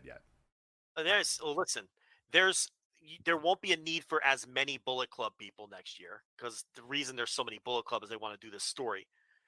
You have older guys who they're going to phase out. And, they got a lot of people coming back from Excursion who are going to take up G1 spots. Oh, yeah, soon. yeah. There's going to, again, you're not going to be able to deny Fredericks anymore. Shota Umino is going to have to take a spot pretty soon. Ren Narita is going to have to start taking spots pretty soon. Like Yota Tsuji. And that's not even mentioning all the strong guys. I mean, shit, there's 4 or 5 strong guys that are all going to need some spots here pretty quick. Yeah, Fred Rosser is a guy who will be in the mix. You have Anderson and Gallows will probably be, close to full-time by then. TMDK is back. Haston Nichols. Aussie Open is part of the company now. And I'm not saying all of these people are going to be in the G1 next year. What I'm saying is there's a lot of people. There's going to be a lot of hard decisions, and people are going to get upset. Yeah, it's not the days of 2013 where it was like nobody was a snub. It was like these are all of our heavyweights, and here they are. Like those days are long gone now. So some of your older guys, and people know who they are. And I named one specifically in the report. It was a pretty shocking name. Their clock is ticking. In terms of being in the enjoy them while you can. Enjoy them while you can. So and there's a wave of younger guys coming up behind. Coughlin is another one. And you could go right down the line. So. And again, all these people, I mean, we just named what could be an entire G1. Look, some of these guys aren't going to make the cut. Some of these guys won't be around, but a lot of them are going to be in it moving forward. And that's another reason why they're expanding it out to 28 as well. It's just this gigantic roster. But there's a lot of fluff on the bot. Your Yoshihashis and your Yujiros, those are the guys that aren't going to be in it when they get some of these other names in the mix. Right. So. And the older guys, and unfortunately some of the older guys, and Finley's another bottom guy. So anyway, that's the G1 coming up in a couple weeks. Yeah, a couple weeks. It's very coming quickly. Up, so. Speaking of a couple weeks as well, Forbidden Door coming up very, very shortly as well. We do know a few more of the matches here. We got Moxley and Tanahashi for the interim AEW World Championship. We'll talk about that. Probably next week we'll preview it, talk a little bit more about the interim title and all that sort of stuff. I know you have many thoughts on that, but we'll save that for next week when we really do an extensive Forbidden Door preview. All Atlantic Championship, Pac, Miro are the 2 guys in so far. Still 2 to be decided left. I think you can probably pretty easily surmise who those people are going to be, but as of right now, 2 more to be decided. They, I believe, are going to be Tomohiro Ishii, and I believe the other man will be Malachi Black. Yeah, because you figure if Pac is already in there, no Penta. You're not going to put his stablemate in. And I think you can't, right? You can't put Penta can't wrestle Ishii because wrestling is the dumbest business ever. So. Oh, that's a good point too. You're right. So Penta has to lose. The wrestling business is so fucking stupid that for some reason Penta can't wrestle in a match that features Tomohiro Ishii. So there we go. So that mini tournament's going to happen on this upcoming tour too. I guess we should mention that briefly. Right. I know who you're rooting for and to make it to the UC. So it's Clark Connors versus Hanma, which to me is a super interesting match. That fucking rocks. Yeah, I can't wait. Listen, people will scoff at it, but Connors beating him is a big deal. Yes. If Connors wins that, which I think he will. It's not a lock either, but I mean, look, I know Hanma's Hanma. He hasn't been pushed since he broke his neck. I get all of that. But that would still be like the biggest win that Connors ever. I mean, he just worked super junior. This is a junior. He just worked super juniors, and he'd be beating a heavyweight, and it would be the biggest win he's had to date. So I find that match to be fascinating. Okay, and then it's Ishii versus Yoshinobu Kanemaru. A man can dream, Rich. I know who you're waiting for. You're ready for that bottle of whiskey to be held up in the air at the United Center, and Yoshinobu Kanemaru. I'll tell you what. I love the idea. Pac, Miro, Malachi Black, and Yoshinobu Kanemaru. I love it. I'll tell you what. If Kanemaru wins this little mini tournament, I will fly to Chicago, buy a ticket from a scalper, and go to Forbidden Door. I will go to. You'll drink. You drink whiskey. You need to be drinking whiskey too. No, but I'll come to the suite and join the rest of you guys in the Voice of Wrestling suite. Are you going to be there or no? I'm not going to be there. Oh, you're not going to be there. Not going to be there. But I will. More on that later. But more on that tomorrow. Next week. We'll talk about it next week. I will, if Kanemaru advances. This is my pledge. You jerk. You know it. I will buy a ticket. I will fly to Chicago last minute. I will go to Forbidden Door. I'll get in the suite. Listen, you can get me in the suite. All one of those dopes has to do is meet me in the lobby with someone else's ticket, and then we could both go back up to this. So getting in the suite's no problem. But I'll get a ticket and get in the door, and I will go if Kanemaru wins the tournament. Right. How about that? You'll pour whiskey shots for everybody else to enjoy. I'll spend $1,000 on the plane ticket last minute, and I will go to Forbidden Door. Rich will not be there, though. Talk about that next week. It's a fascinating story, but we will talk about it next week. Rich will not be there though. But yeah, so yeah, look. But I will be moving heaven and earth to give you guys an instant reaction. So just know that I'm still working hard. Yeah. So we're gonna get Pac, Miro, Malachi Black, and Ishii in a 4-way. And Hanma and Tomoyaki Hanma. That would rock too. Would you go? Would you also go for that or no? Would you walk in and smash your head, you know what I mean? Like get all tan and go, I'm doing the head thing right now. You know what I mean? No, I will smoke a carton of cigarettes. What's he called it? The Kokeshi, right? The Kokeshi? Yeah. Remember Lanny Poffo? You know, I purchased a Kokeshi for my grandchild. I plan to bring that home back to you. Downers Grove, Illinois. Yeah, damn right, Downers Grove, Illinois. Second most famous resident of Downers Grove, Illinois. Is Ishii still the champion of the British? The champion of the British. Poor Lanny. I don't know what he expected or what they expected, but my man thought he could show up, sit down, put that headset on, and just do it. Bullshit. You know what I mean? Just do it. It was like, without knowing who anybody was, not knowing any storylines, not knowing anything, just say, sit down, headset on, I'm the fucking genius, I'm Lanny Poffo, I can do this. And he could not. He could not at all. No. And I think he didn't even admit, he was like, yeah, it wasn't over my head, sorry. And then just I don't know, but it was an awful tryout. It was not very good at all. He was never used again. But, no, that was Ed for Lanny Poffo, the champion of the British. Yeah. Wasn't the Kokeshi thing? He was just like, a Japanese thing. Like he didn't. No, he was fascinated that Hanma called his move that because he had purchased it's like a toy where you open it and there's another one inside and you open it, and he had bought one that he planned to bring home for his grandchildren, and he bored everybody with that story. That that's right. Okay. Is so we actually knew what a Kokeshi was. Okay. Yes. Yeah, he got excited because he knew what a real Kokeshi was. Yes, okay. They're like the dolls that have no arms and no legs and stuff. So, and there's one inside of another. It's like, isn't there a Russian? Well, that's the Russian doll. I don't know that Kokeshis have one inside the other. I think Kokeshi's the same thing. Like it has the same. I'm not gonna. There's got to be some fucking weeaboo dork in the chat who can correct that for us. But in fact, I'd be willing to bet there's a weeaboo in the chat that can let us know what a Kokeshi is, but Hey, sorry for the brief timeout. This is Rich from the Flagship Podcast, letting you know about our friends at Drizzly. And this is the spring season, and it is the season of celebration. You have birthdays, you have weddings, you have graduations, you have Father's Day, you have Denim Day. It's a real thing. I promise you. Look it up. It's a real thing. There are a lot of spring occasions that you'll be celebrating, so why not celebrate with the gift of beer, wine, and spirits delivered in under 60 minutes with Drizzly.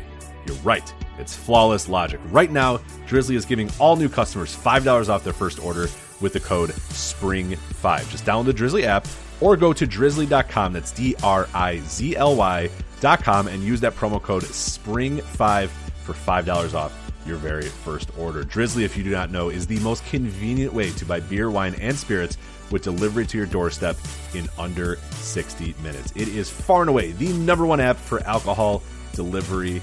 You get the convenience, you get the price match, you get to shop around, you get to find the best deal for what you're looking for, you get exactly what you want, and you get it when you need it. Download the Drizzly app or go to drizzly.com. That's DRIZLY.com drizzly.com and use the promo code, the new spring promo code, SPRING5.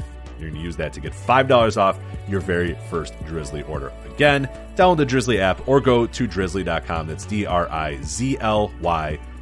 and use the promo code SPRING5 for $5 off your first order.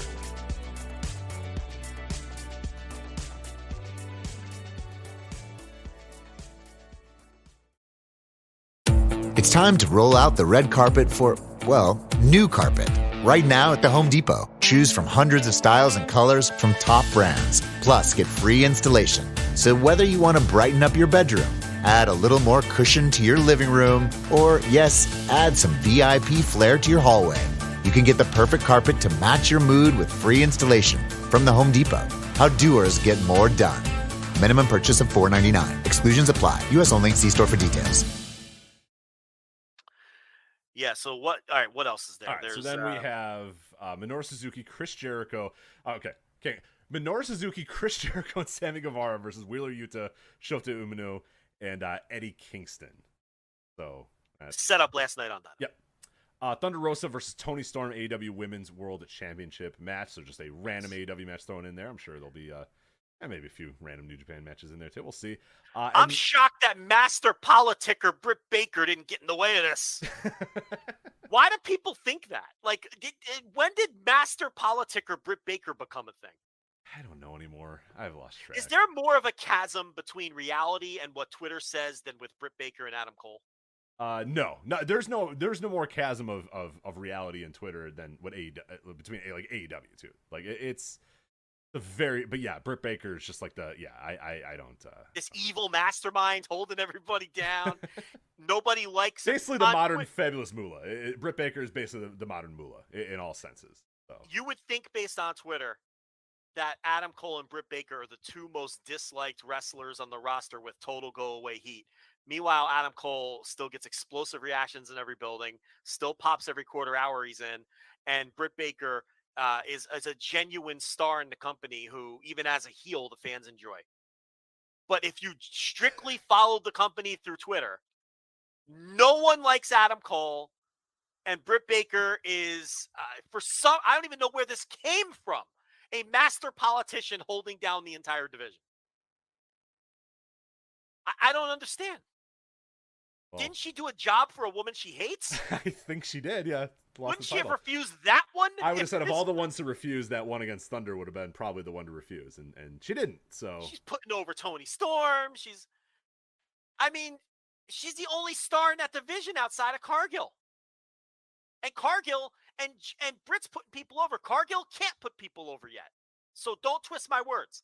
Cargill should not be losing yet. But Britt's a star, and she's in a position to get people over, and she's doing it. It's the opposite of a politician. Can we stop? I don't even know how that started. Why? Because she got a push? That's got to be it, right, Rich? It's because she got a push. And she's been pushed since the beginning of the show, but, like, she's, I think, deserved it, right?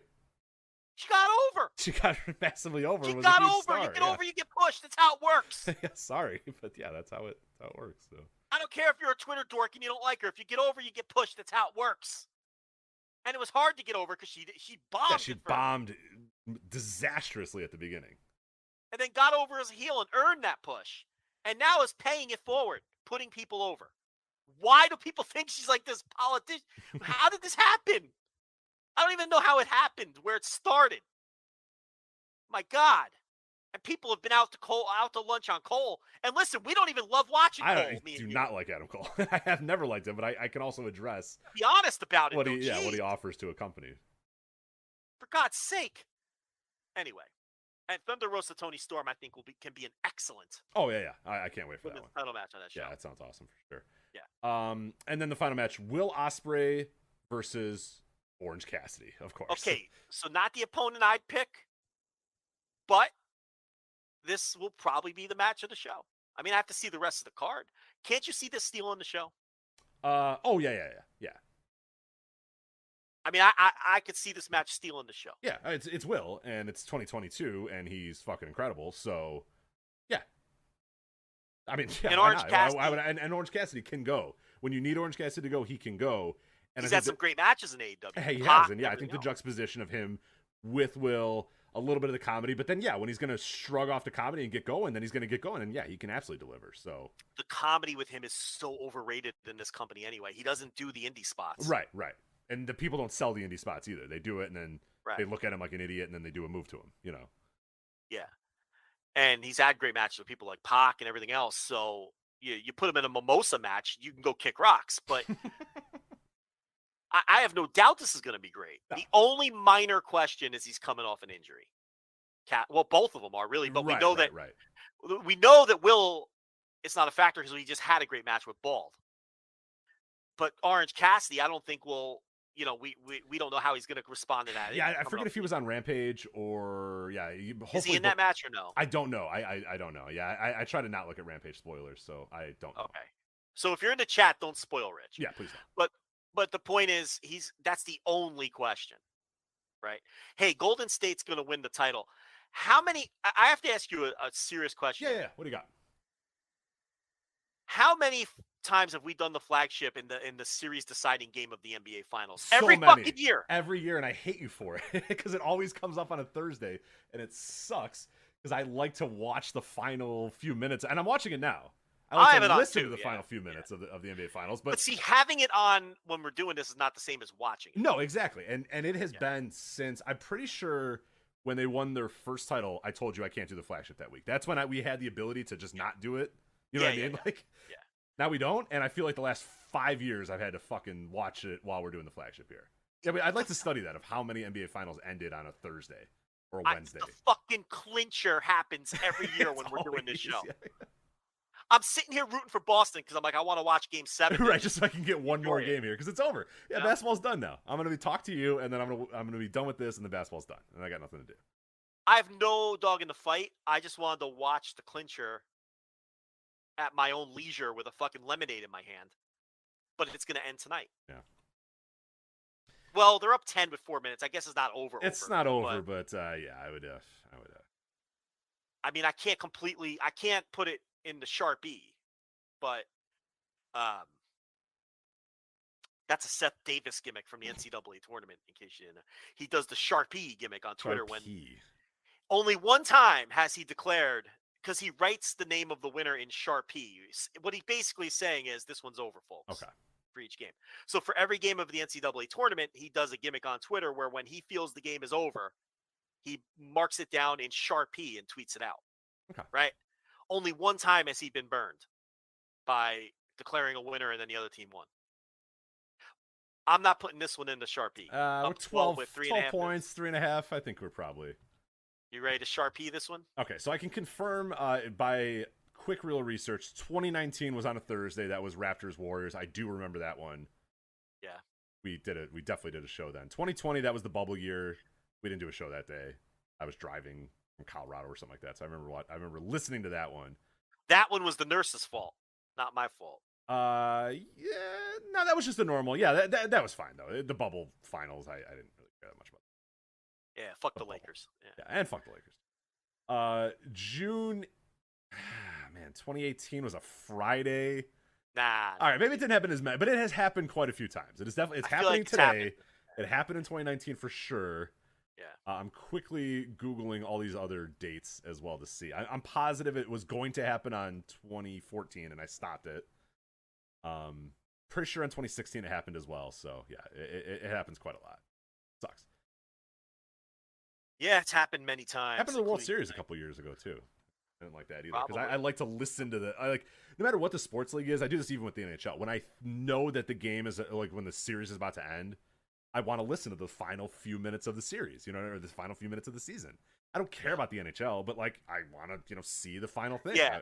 I want to see the celebration. I want to see how it ends. Like NBA, I've never missed an NBA. Like no matter where I am in the world or what I'm doing, I'm like, no, it's Game 6. It's a potential clincher. I have to watch this. You know what I mean? I have to either have it on over here or do whatever. And then same with the World Series always. And this goes back to me being a kid too. I was obsessed with having to see the final out, the final buzzer, the final whatever of all these sports. Yeah. Super Bowl, I stay till the end. I'm not leaving. Leaving in the third quarter. Yeah. So Aaron Donald put Joe Burrow on his I did. on his back and Yes, I clinched did. that baby up. Yeah. Anyway, all right. So that is Forbidden Door. We will be doing an instant reaction for Forbidden Door. FlagshipPatreon.com, $10 tier. This is the time where we will tell you that if that sounds interesting to you and you go, ooh, Forbidden Door instant reaction, I'm into that. Now is the time to subscribe. You can subscribe later. You can subscribe next week. That's fine. It's going to cost you the same. You're going to get all the same stuff. But if you subscribe now, you get all of the content that we have available for the entire month. So you get better value for your dollars. So yeah, it's like we said last month. If you're interested in listening to the instant reaction, just do it now. You're not going to pay any more, but you're going to get more weeks of content.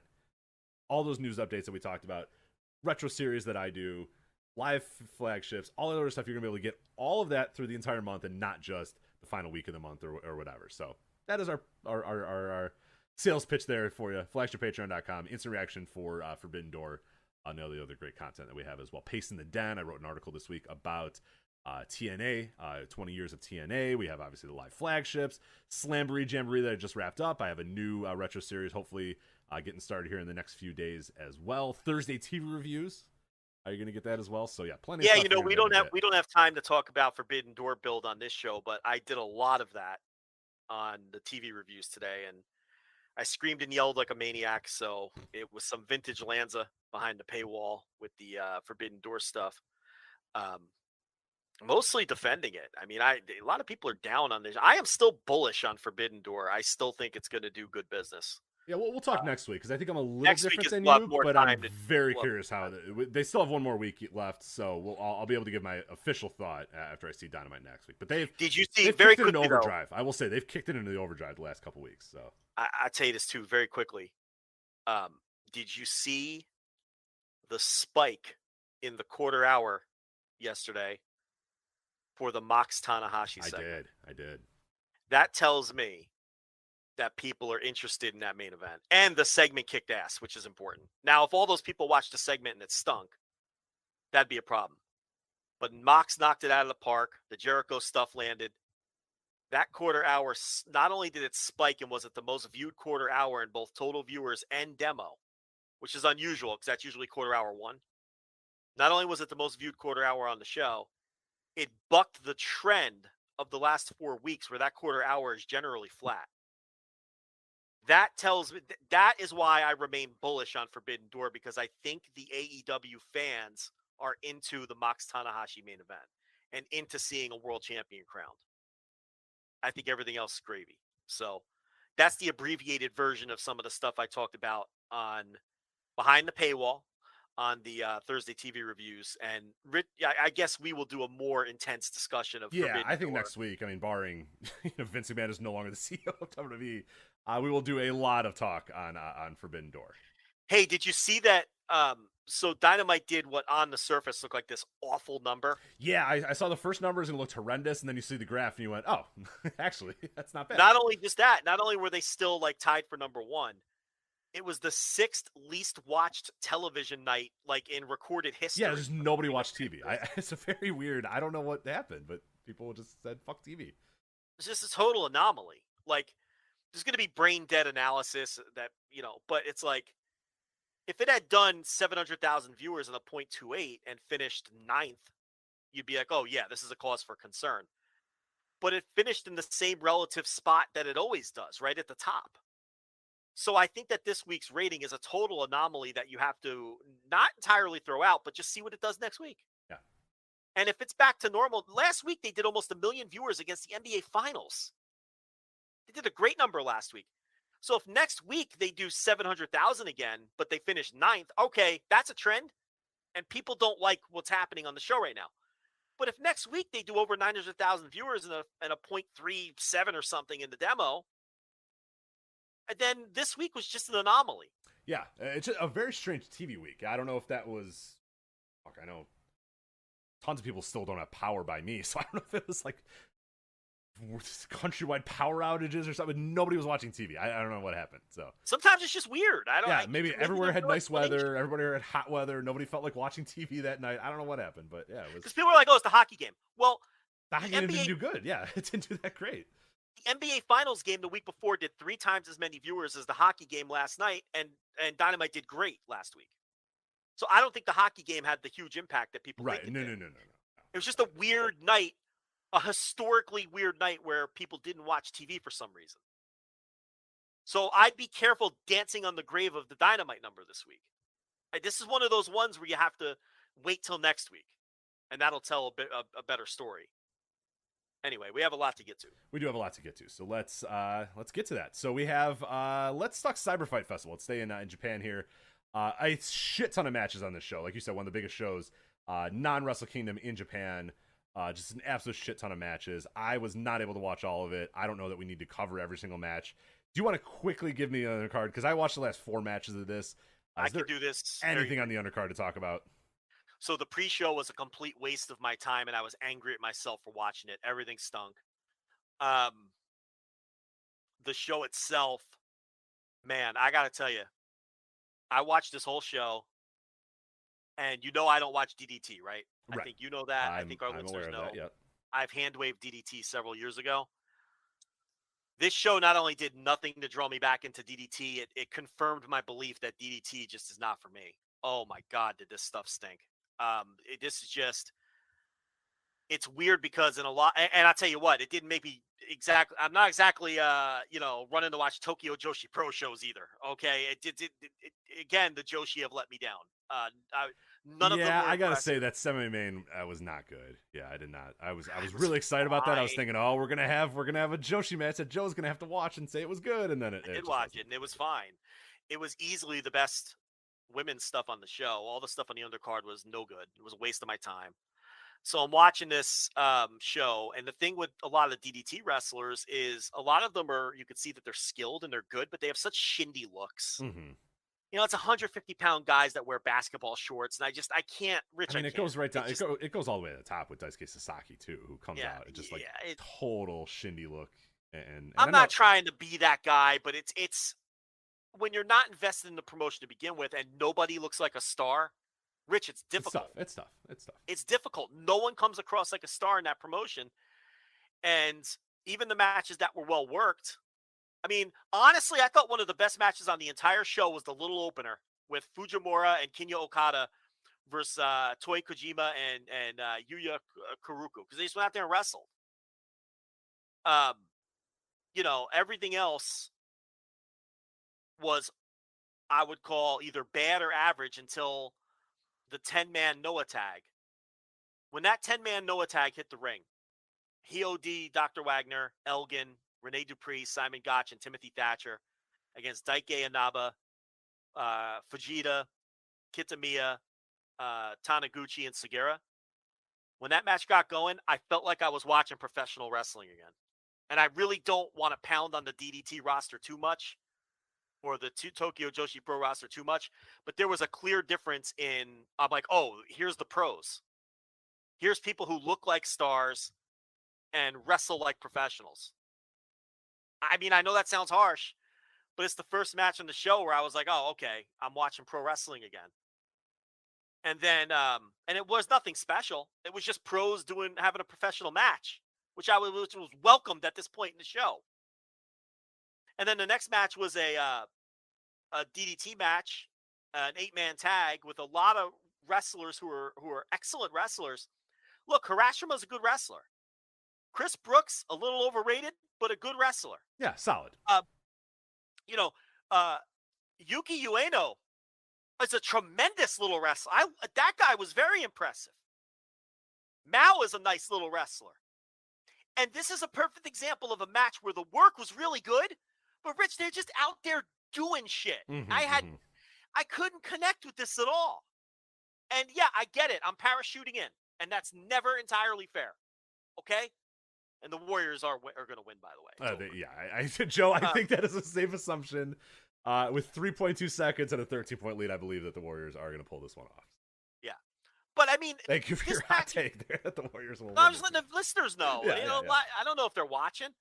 So, anyway, everyone in here, this match was worked well. And there were some real pros in this one, but it just did nothing for me. Then was the Rob Van Dam tag. and he's going to be a regular moving forward again. I guessed correctly again when I reported that months ago. You're a lot of good guessing over there, Joe Joe. Lanza fairy tales. I'll tell you dazzle with these pieces of fiction, and man, so many of these. Maybe the deep Puro dorks should just admit that I'm clued in. No, maybe they should just do that. Oh, stop. Keep getting but upset. Anyway, I mean, he looked all right. I got it was Hayata Ogawa and Rob Van Dam against Daisuke Harada, Kaito Kiyomiya, who was giving nothing important to do on this CyberFight show, which shows you where he is in the pecking order, and Yohei. And Van Dam, he's already announced on a couple more Noah shows. He's going to be a semi-regular moving forward. That Masato Tanaka was the connection there. So, and then we had we'll skip that. We'll skip the, because we'll talk a little more in depth about Nakajima. But then the back end of the show was pretty good. Yeah. Kano and Daisuke Sasaki had a hardcore match. I didn't think it was, did you think this was great? A lot of people think it was great. No, dude, I am so fucking sick of plunder. Me too. I just have no time for anybody hitting each other with shit anymore. Like, I'm sure it was fine. My brain just turns into mush now when guys start hitting each other with shit. I've seen guys hit each other with shit for 2 straight years. Every single show has at least one match where guys hit each other with shit. I'm over it. So yeah, it's like, it was fine. Like, the entrances were really cool, and I thought Kano, there was parts that I really liked. I think Sasaki was solid in this match too, but guys hitting each other with shit, it can only go so far for me before I'm just like, I'm kind of done. Listen, I get why people thought it was great, but like you, I'm sick of the plunder. It was like the ladder match on Dynamite last night. I get why you would think that was great. I'm so sick of it, though. So that was kind of the deal here. Kano won, though, and he's going to be the first challenger for Kojima. Now, this was the match we were talking about earlier. Yuka Sakazaki, which is the magical girl from AEW, for people who don't know. She lost to Shoko Nakajima. I thought this was a good match. It was good. I was hoping it was going to be great. Because I don't know if you remember CyberFight last year. Yeah, you made me watch it. Yeah, and it was great. I thought it was a great match. And I was thinking, all right, well, they're in this big spot here. They're in the same main event. They had a fine match, but they needed to do a little bit more in this. It was a perfectly acceptable, perfectly good for us. I needed a little bit more out of this match, especially in the same main event. It's a huge spotlight for Tokyo Joshi Pro, and these are 2 wrestlers that I've seen have really good matches. And this one just, I don't know, it just was fine. And I was a little disappointed by that. I got to tell you, I thought Kojima Shiozaki was the best match on the show. I watched the last 4, and yeah, no argument here. I mean, that could be my investment in the people involved in the title and the history and Kojima and all that. I get it if you thought Kano and Sasaki was better, but it's the plunder thing for me. But man, this was well worked. It was stiff. Kojima is 51 or 52 years old, and he's taken huge bumps. That guy never fails to work hard. No, dude. He's still great. He doesn't have to do this, Rich. No, look at the other old guys in this promotion. They don't do this. No, he's taking big fucking full-on chops from Shiozaki. It's just bumps. Yeah, the bumps. Superplexes, awesome. And it's like, is Masakatsu Funaki doing that? I mean, these guys don't, is Fujita taking big bumps? I mean, they stiff each other, don't get me wrong. But the bumps, he doesn't have to do this. And he did it. And they had an excellent match. 4 1/4, somewhere in that range.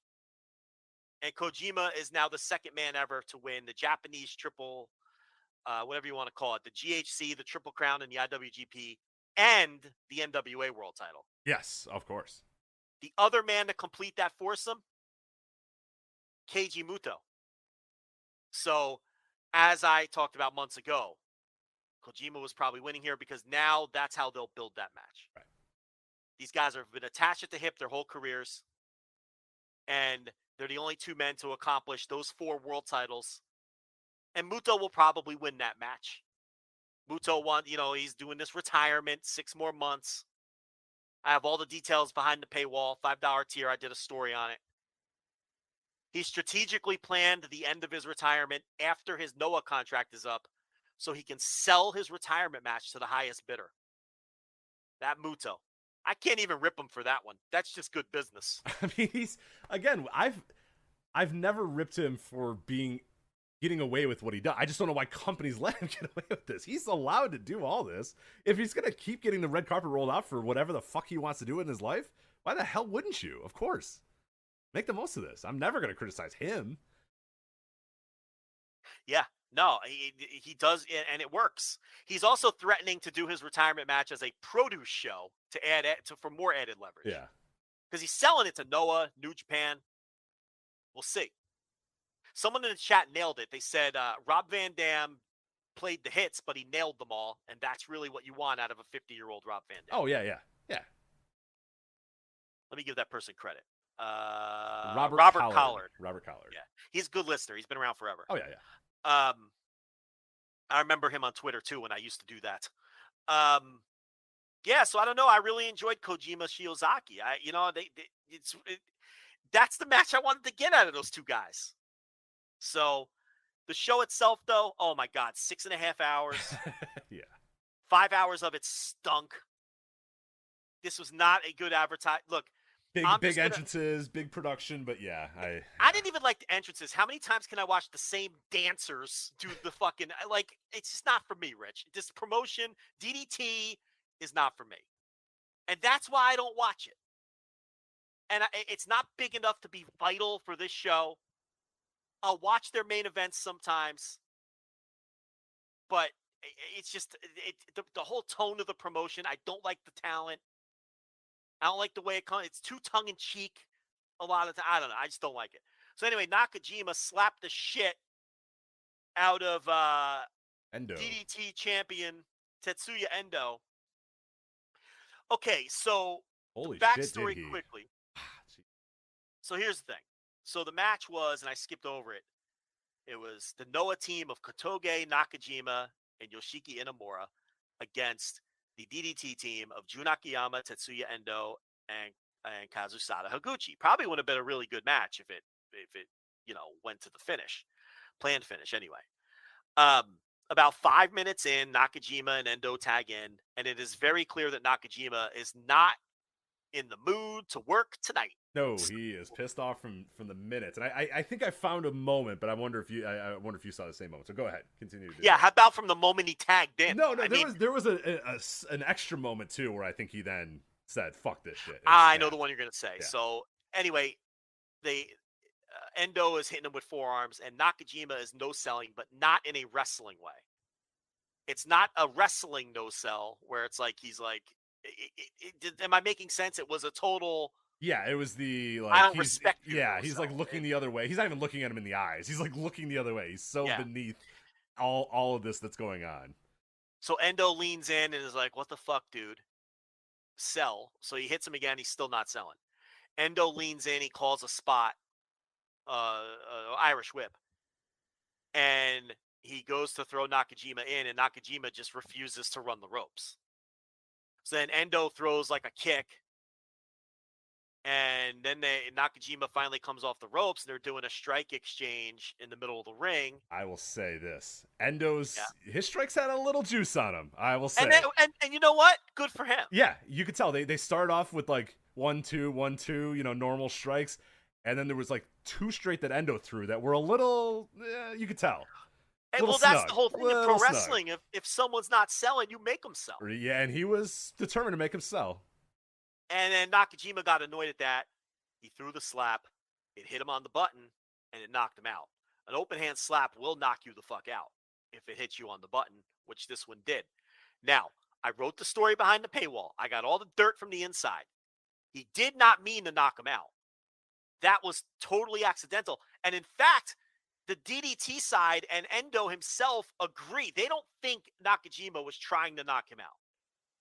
Where the heat is on Nakajima is that he was just totally uncooperative and being unprofessional and not selling and making Endo look like an absolute fool, and then knocked him out to the point where DDT stripped him of the title because the whole scene was so embarrassing. Right. It basically, it completely altered all of their plans and their champions. And pulled him from the tournament, King of DDT, stripped him of the title, and Akiyama just read Nakajima the riot act in the ring. My God, yeah. The best part about that is Jun Akiyama walks into the ring and gives him like a look, looks down at Endo, gives him a look, and Nakajima's still kind of heel pro wrestler, you know what I mean?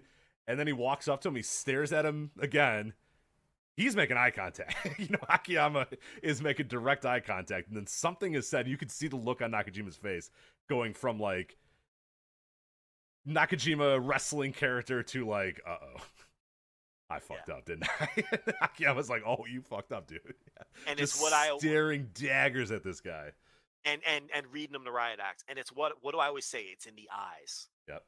You could tell when guys aren't in character mode anymore. It's always in the eyes. And you could tell Nakajima was like, oh, I really fucked up this time. And Akiyama wasn't even being aggressive. He was like a disappointed No, buck. he was staring at him like, now look what you've done. You know what I mean? Like, Yeah, now like, look at the you mess you've fucking caused. idiot. Yeah. Right. Like, you fucking idiot. Look what you did. This is not, that was the tone of it. And they said he gave it to him in the back too. And this is not good for Nakajima. Now, we all know what he's gone through in Noah, but part of that is on him because he is a cocky little prick and people don't like him. Even the people who like him will tell you, he's kind of an asshole. Nobody likes him. And he kind of lost his only ally because Ron Guy did want to push him. It's just no one would play ball. Now, Ron Guy's back in Noah. I don't know whether he has the book or not. I don't know. I don't know the answer to that. I don't know whether he's under contract or not. Last I heard, he wasn't. But who knows? So he has no more allies. Now he made enemies of an entire promotion. It's a problem because they're both under the same umbrella. He's probably going to have to do a job to Endo at some point. But do you trust him to do a job to Endo?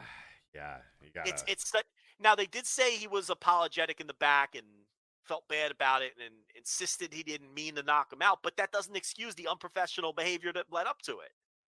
Endo's not a shooter. He's just like, you know what I mean? Like, he's just trying to work. You knocked out their champion. You fucked up their booking. Right, yeah. That's yeah. This is supposed to be a kumbaya. I mean, it's a... it's you're supposed to have, matches and simulated fight, but it's supposed to be a little bit of a kumbaya celebration of everything that is, CyberFight or whatever. And you guys, DDT was supposed to win that match because Noah beat them in the other match when Kano beats Sasaki. So then DDT ends up sweeping them, and they embarrass the champion. They knock him out. It's just a mess. You can't defend Nakajima here.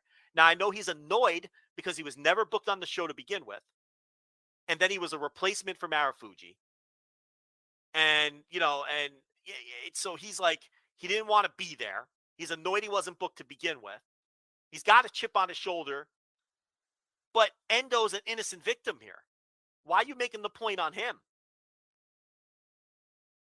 Make the point on Hideki Suzuki when you get back to your own promotion. Yeah, he's going to fuck you up. But if you want to stand up for yourself and show some guts, stand up to the people who are the ones that you have a grievance with. Right, the ones that are wronging you. Yeah, it does come across really kind of like... Why are you bullying this guy? Right. This guy did nothing. This guy did nothing to you. This guy, yeah, he went a little snug with a few, but you weren't selling him from the beginning. You started that's your fault, though. Yeah, you started. Exactly. That's because you didn't sell. And he gave him every opportunity to sell. You see it. Go watch it. He leans in and tries to, and then he calls a spot. He's like, all right, maybe you don't want to sell the forearms. I'll throw you in. And he refused to go off the ropes. So you can't defend him here. You just can't. And I don't know where he goes from here. He's got heat with Miyahara. Let's say he got fired tomorrow. Well, DDT's not taking him. He can't go to All Japan because he has long-standing heat with Miyahara. He's got heat with New Japan from the last day of the G1 a few years ago, where allegedly he pissed people off. This guy's, he's digging his own grave. Yeah, he really is. He's losing not a lot of places anymore. And to some extent, I feel bad. And we've talked about, but, he's his own worst enemy, too. So, I don't know, man. But, I think when Endo's healthy and they get him back in the mix, I think, he's going to have to go do an embarrassing job to Endo. I mean, that's how I'd want to solve it if I were DDT. Yeah, it made for an interesting match, but not in all. Yeah, and you do feel bad for Endo. I mean, he was fucking out. Like, immediately his head hits the ground. He tenses. It's pretty sick. I mean, it's a little wild. Yeah, to watch. I mean, it's. I remember he knocked out Katoge at the presser too, with a slap. Maybe just maybe slow it down there, pal. Just a little bit. It's a work. You know what I mean? Yeah. Slow it down a bit there, pal. All right. Also, though, big report on that whole show on all the fallout. Yeah. The Mutoh stuff, the Nakajima stuff, that's on the $5 tier. Oh, yeah, because Muto's retiring, as we alluded to a little bit earlier. Yeah, we talked about it a little bit. Look, I'm not buying it. There's wrestlers in the company who are like, this is not a real retirement. We all know. Like, it's a real retirement in the sense that he means it when he says he's going to have the 5 or 6 more matches and space them out over 6 months. But the feeling from the people who know him is that the first payday that comes along after all of this, he's taking it. So it's just pro wrestling. Yeah. The idea that Keiji Mutoh will be one of these guys that retires and never, ever, ever, ever comes back. I would take money on that one. His body's in shambles, and he does mean it. But someone's gonna come. Someone's gonna cut a check one time, and or he'll sniff out another money mark, and the odds that it'll truly be his last match aren't that great. I would agree. I expect him to beat Kojima because Kojima will do that job. Yeah, he doesn't care. Yeah, Kojima doesn't give. And but that could be for is it Sumo or Budokan? I can't remember. I don't recall. But whatever that big show is, I think that could be the match. And I think Muto will win it. Maybe he'll put over Kaito Kiyomiya in his final match. Oh, I'm sure. I'm waiting for it. You never know. I wither away and turn into bones. I'm sure it's coming. I think it's too little too late anyway, to be honest. I mean, what is Kaito Kiyomiya? It's also not going to happen, too. Even if it were to happen, it ain't going to mean anything. No, who cares? Yeah, the guy's dead already. So. That ship is sailed. That was a year and a half ago, yeah. Yeah. Anyway, that was CyberFight, yeah. CyberFest. Kumbaya. DDT and Noah. Tokyo Joshi Pro. All right, so I think we're going to have to go. You want to go overrun here? I think we're going to have to. We're going to have to do over time already here. Yeah, we're right at 3 hours. So, again, if you're new here, if you don't know about the overrun, if you're listening live, just stay on the line. Stay where you're at. Stay on this link. Stay on this YouTube thing. We're going to take a quick break. Be right back with the overrun. Ready to go. If you are listening on the free Flagship feed, you are going to want to subscribe to us at flagshippatreon.com. $5 tier, and you're going to hear NWA Always Ready. We're going to review the NWA show. We'll talk a little bit about Impact Wrestling Slammiversary. We'll talk about West Coast Pros 93 to Infinity, and then a little bit about All Japan's Korakuen Hall show as well. So you're going to get all of that stuff there on the $5 tier. So just subscribe, $5 tier. You'll get the overrun there. So the free feed, we are going to end here in a moment. Again, if you're on the live feed, just stick with us. We'll be gone for a bit, and then we'll be right back. So for Joe, I'm Rich, and we'll talk to you next time on the Flagship Podcast. Take care. The difference between an agent and a realtor is real. Realtors have the expertise to find exactly what you need and the ethics to do the right thing, even when it's the harder thing. Realtors are members of the National Association of Realtors. That's who we are. Target has Laundry Day covered because they offer a great selection of concentrated Tide Pods to help with all your laundry needs. Tide Pods clean, freshen, and help rejuvenate your clothes with odor fighters and stain removers. Did you know Tide Pods clean better than the leading liquid bargain detergent? Tide Pods are powerful enough to make your whites white and your brights bright, even in cold water. Just toss in 1 Tide Pod for small loads, 2 for medium, 3 for large. It's that easy. For great value and convenient pickup options, get Tide Pods today at Target.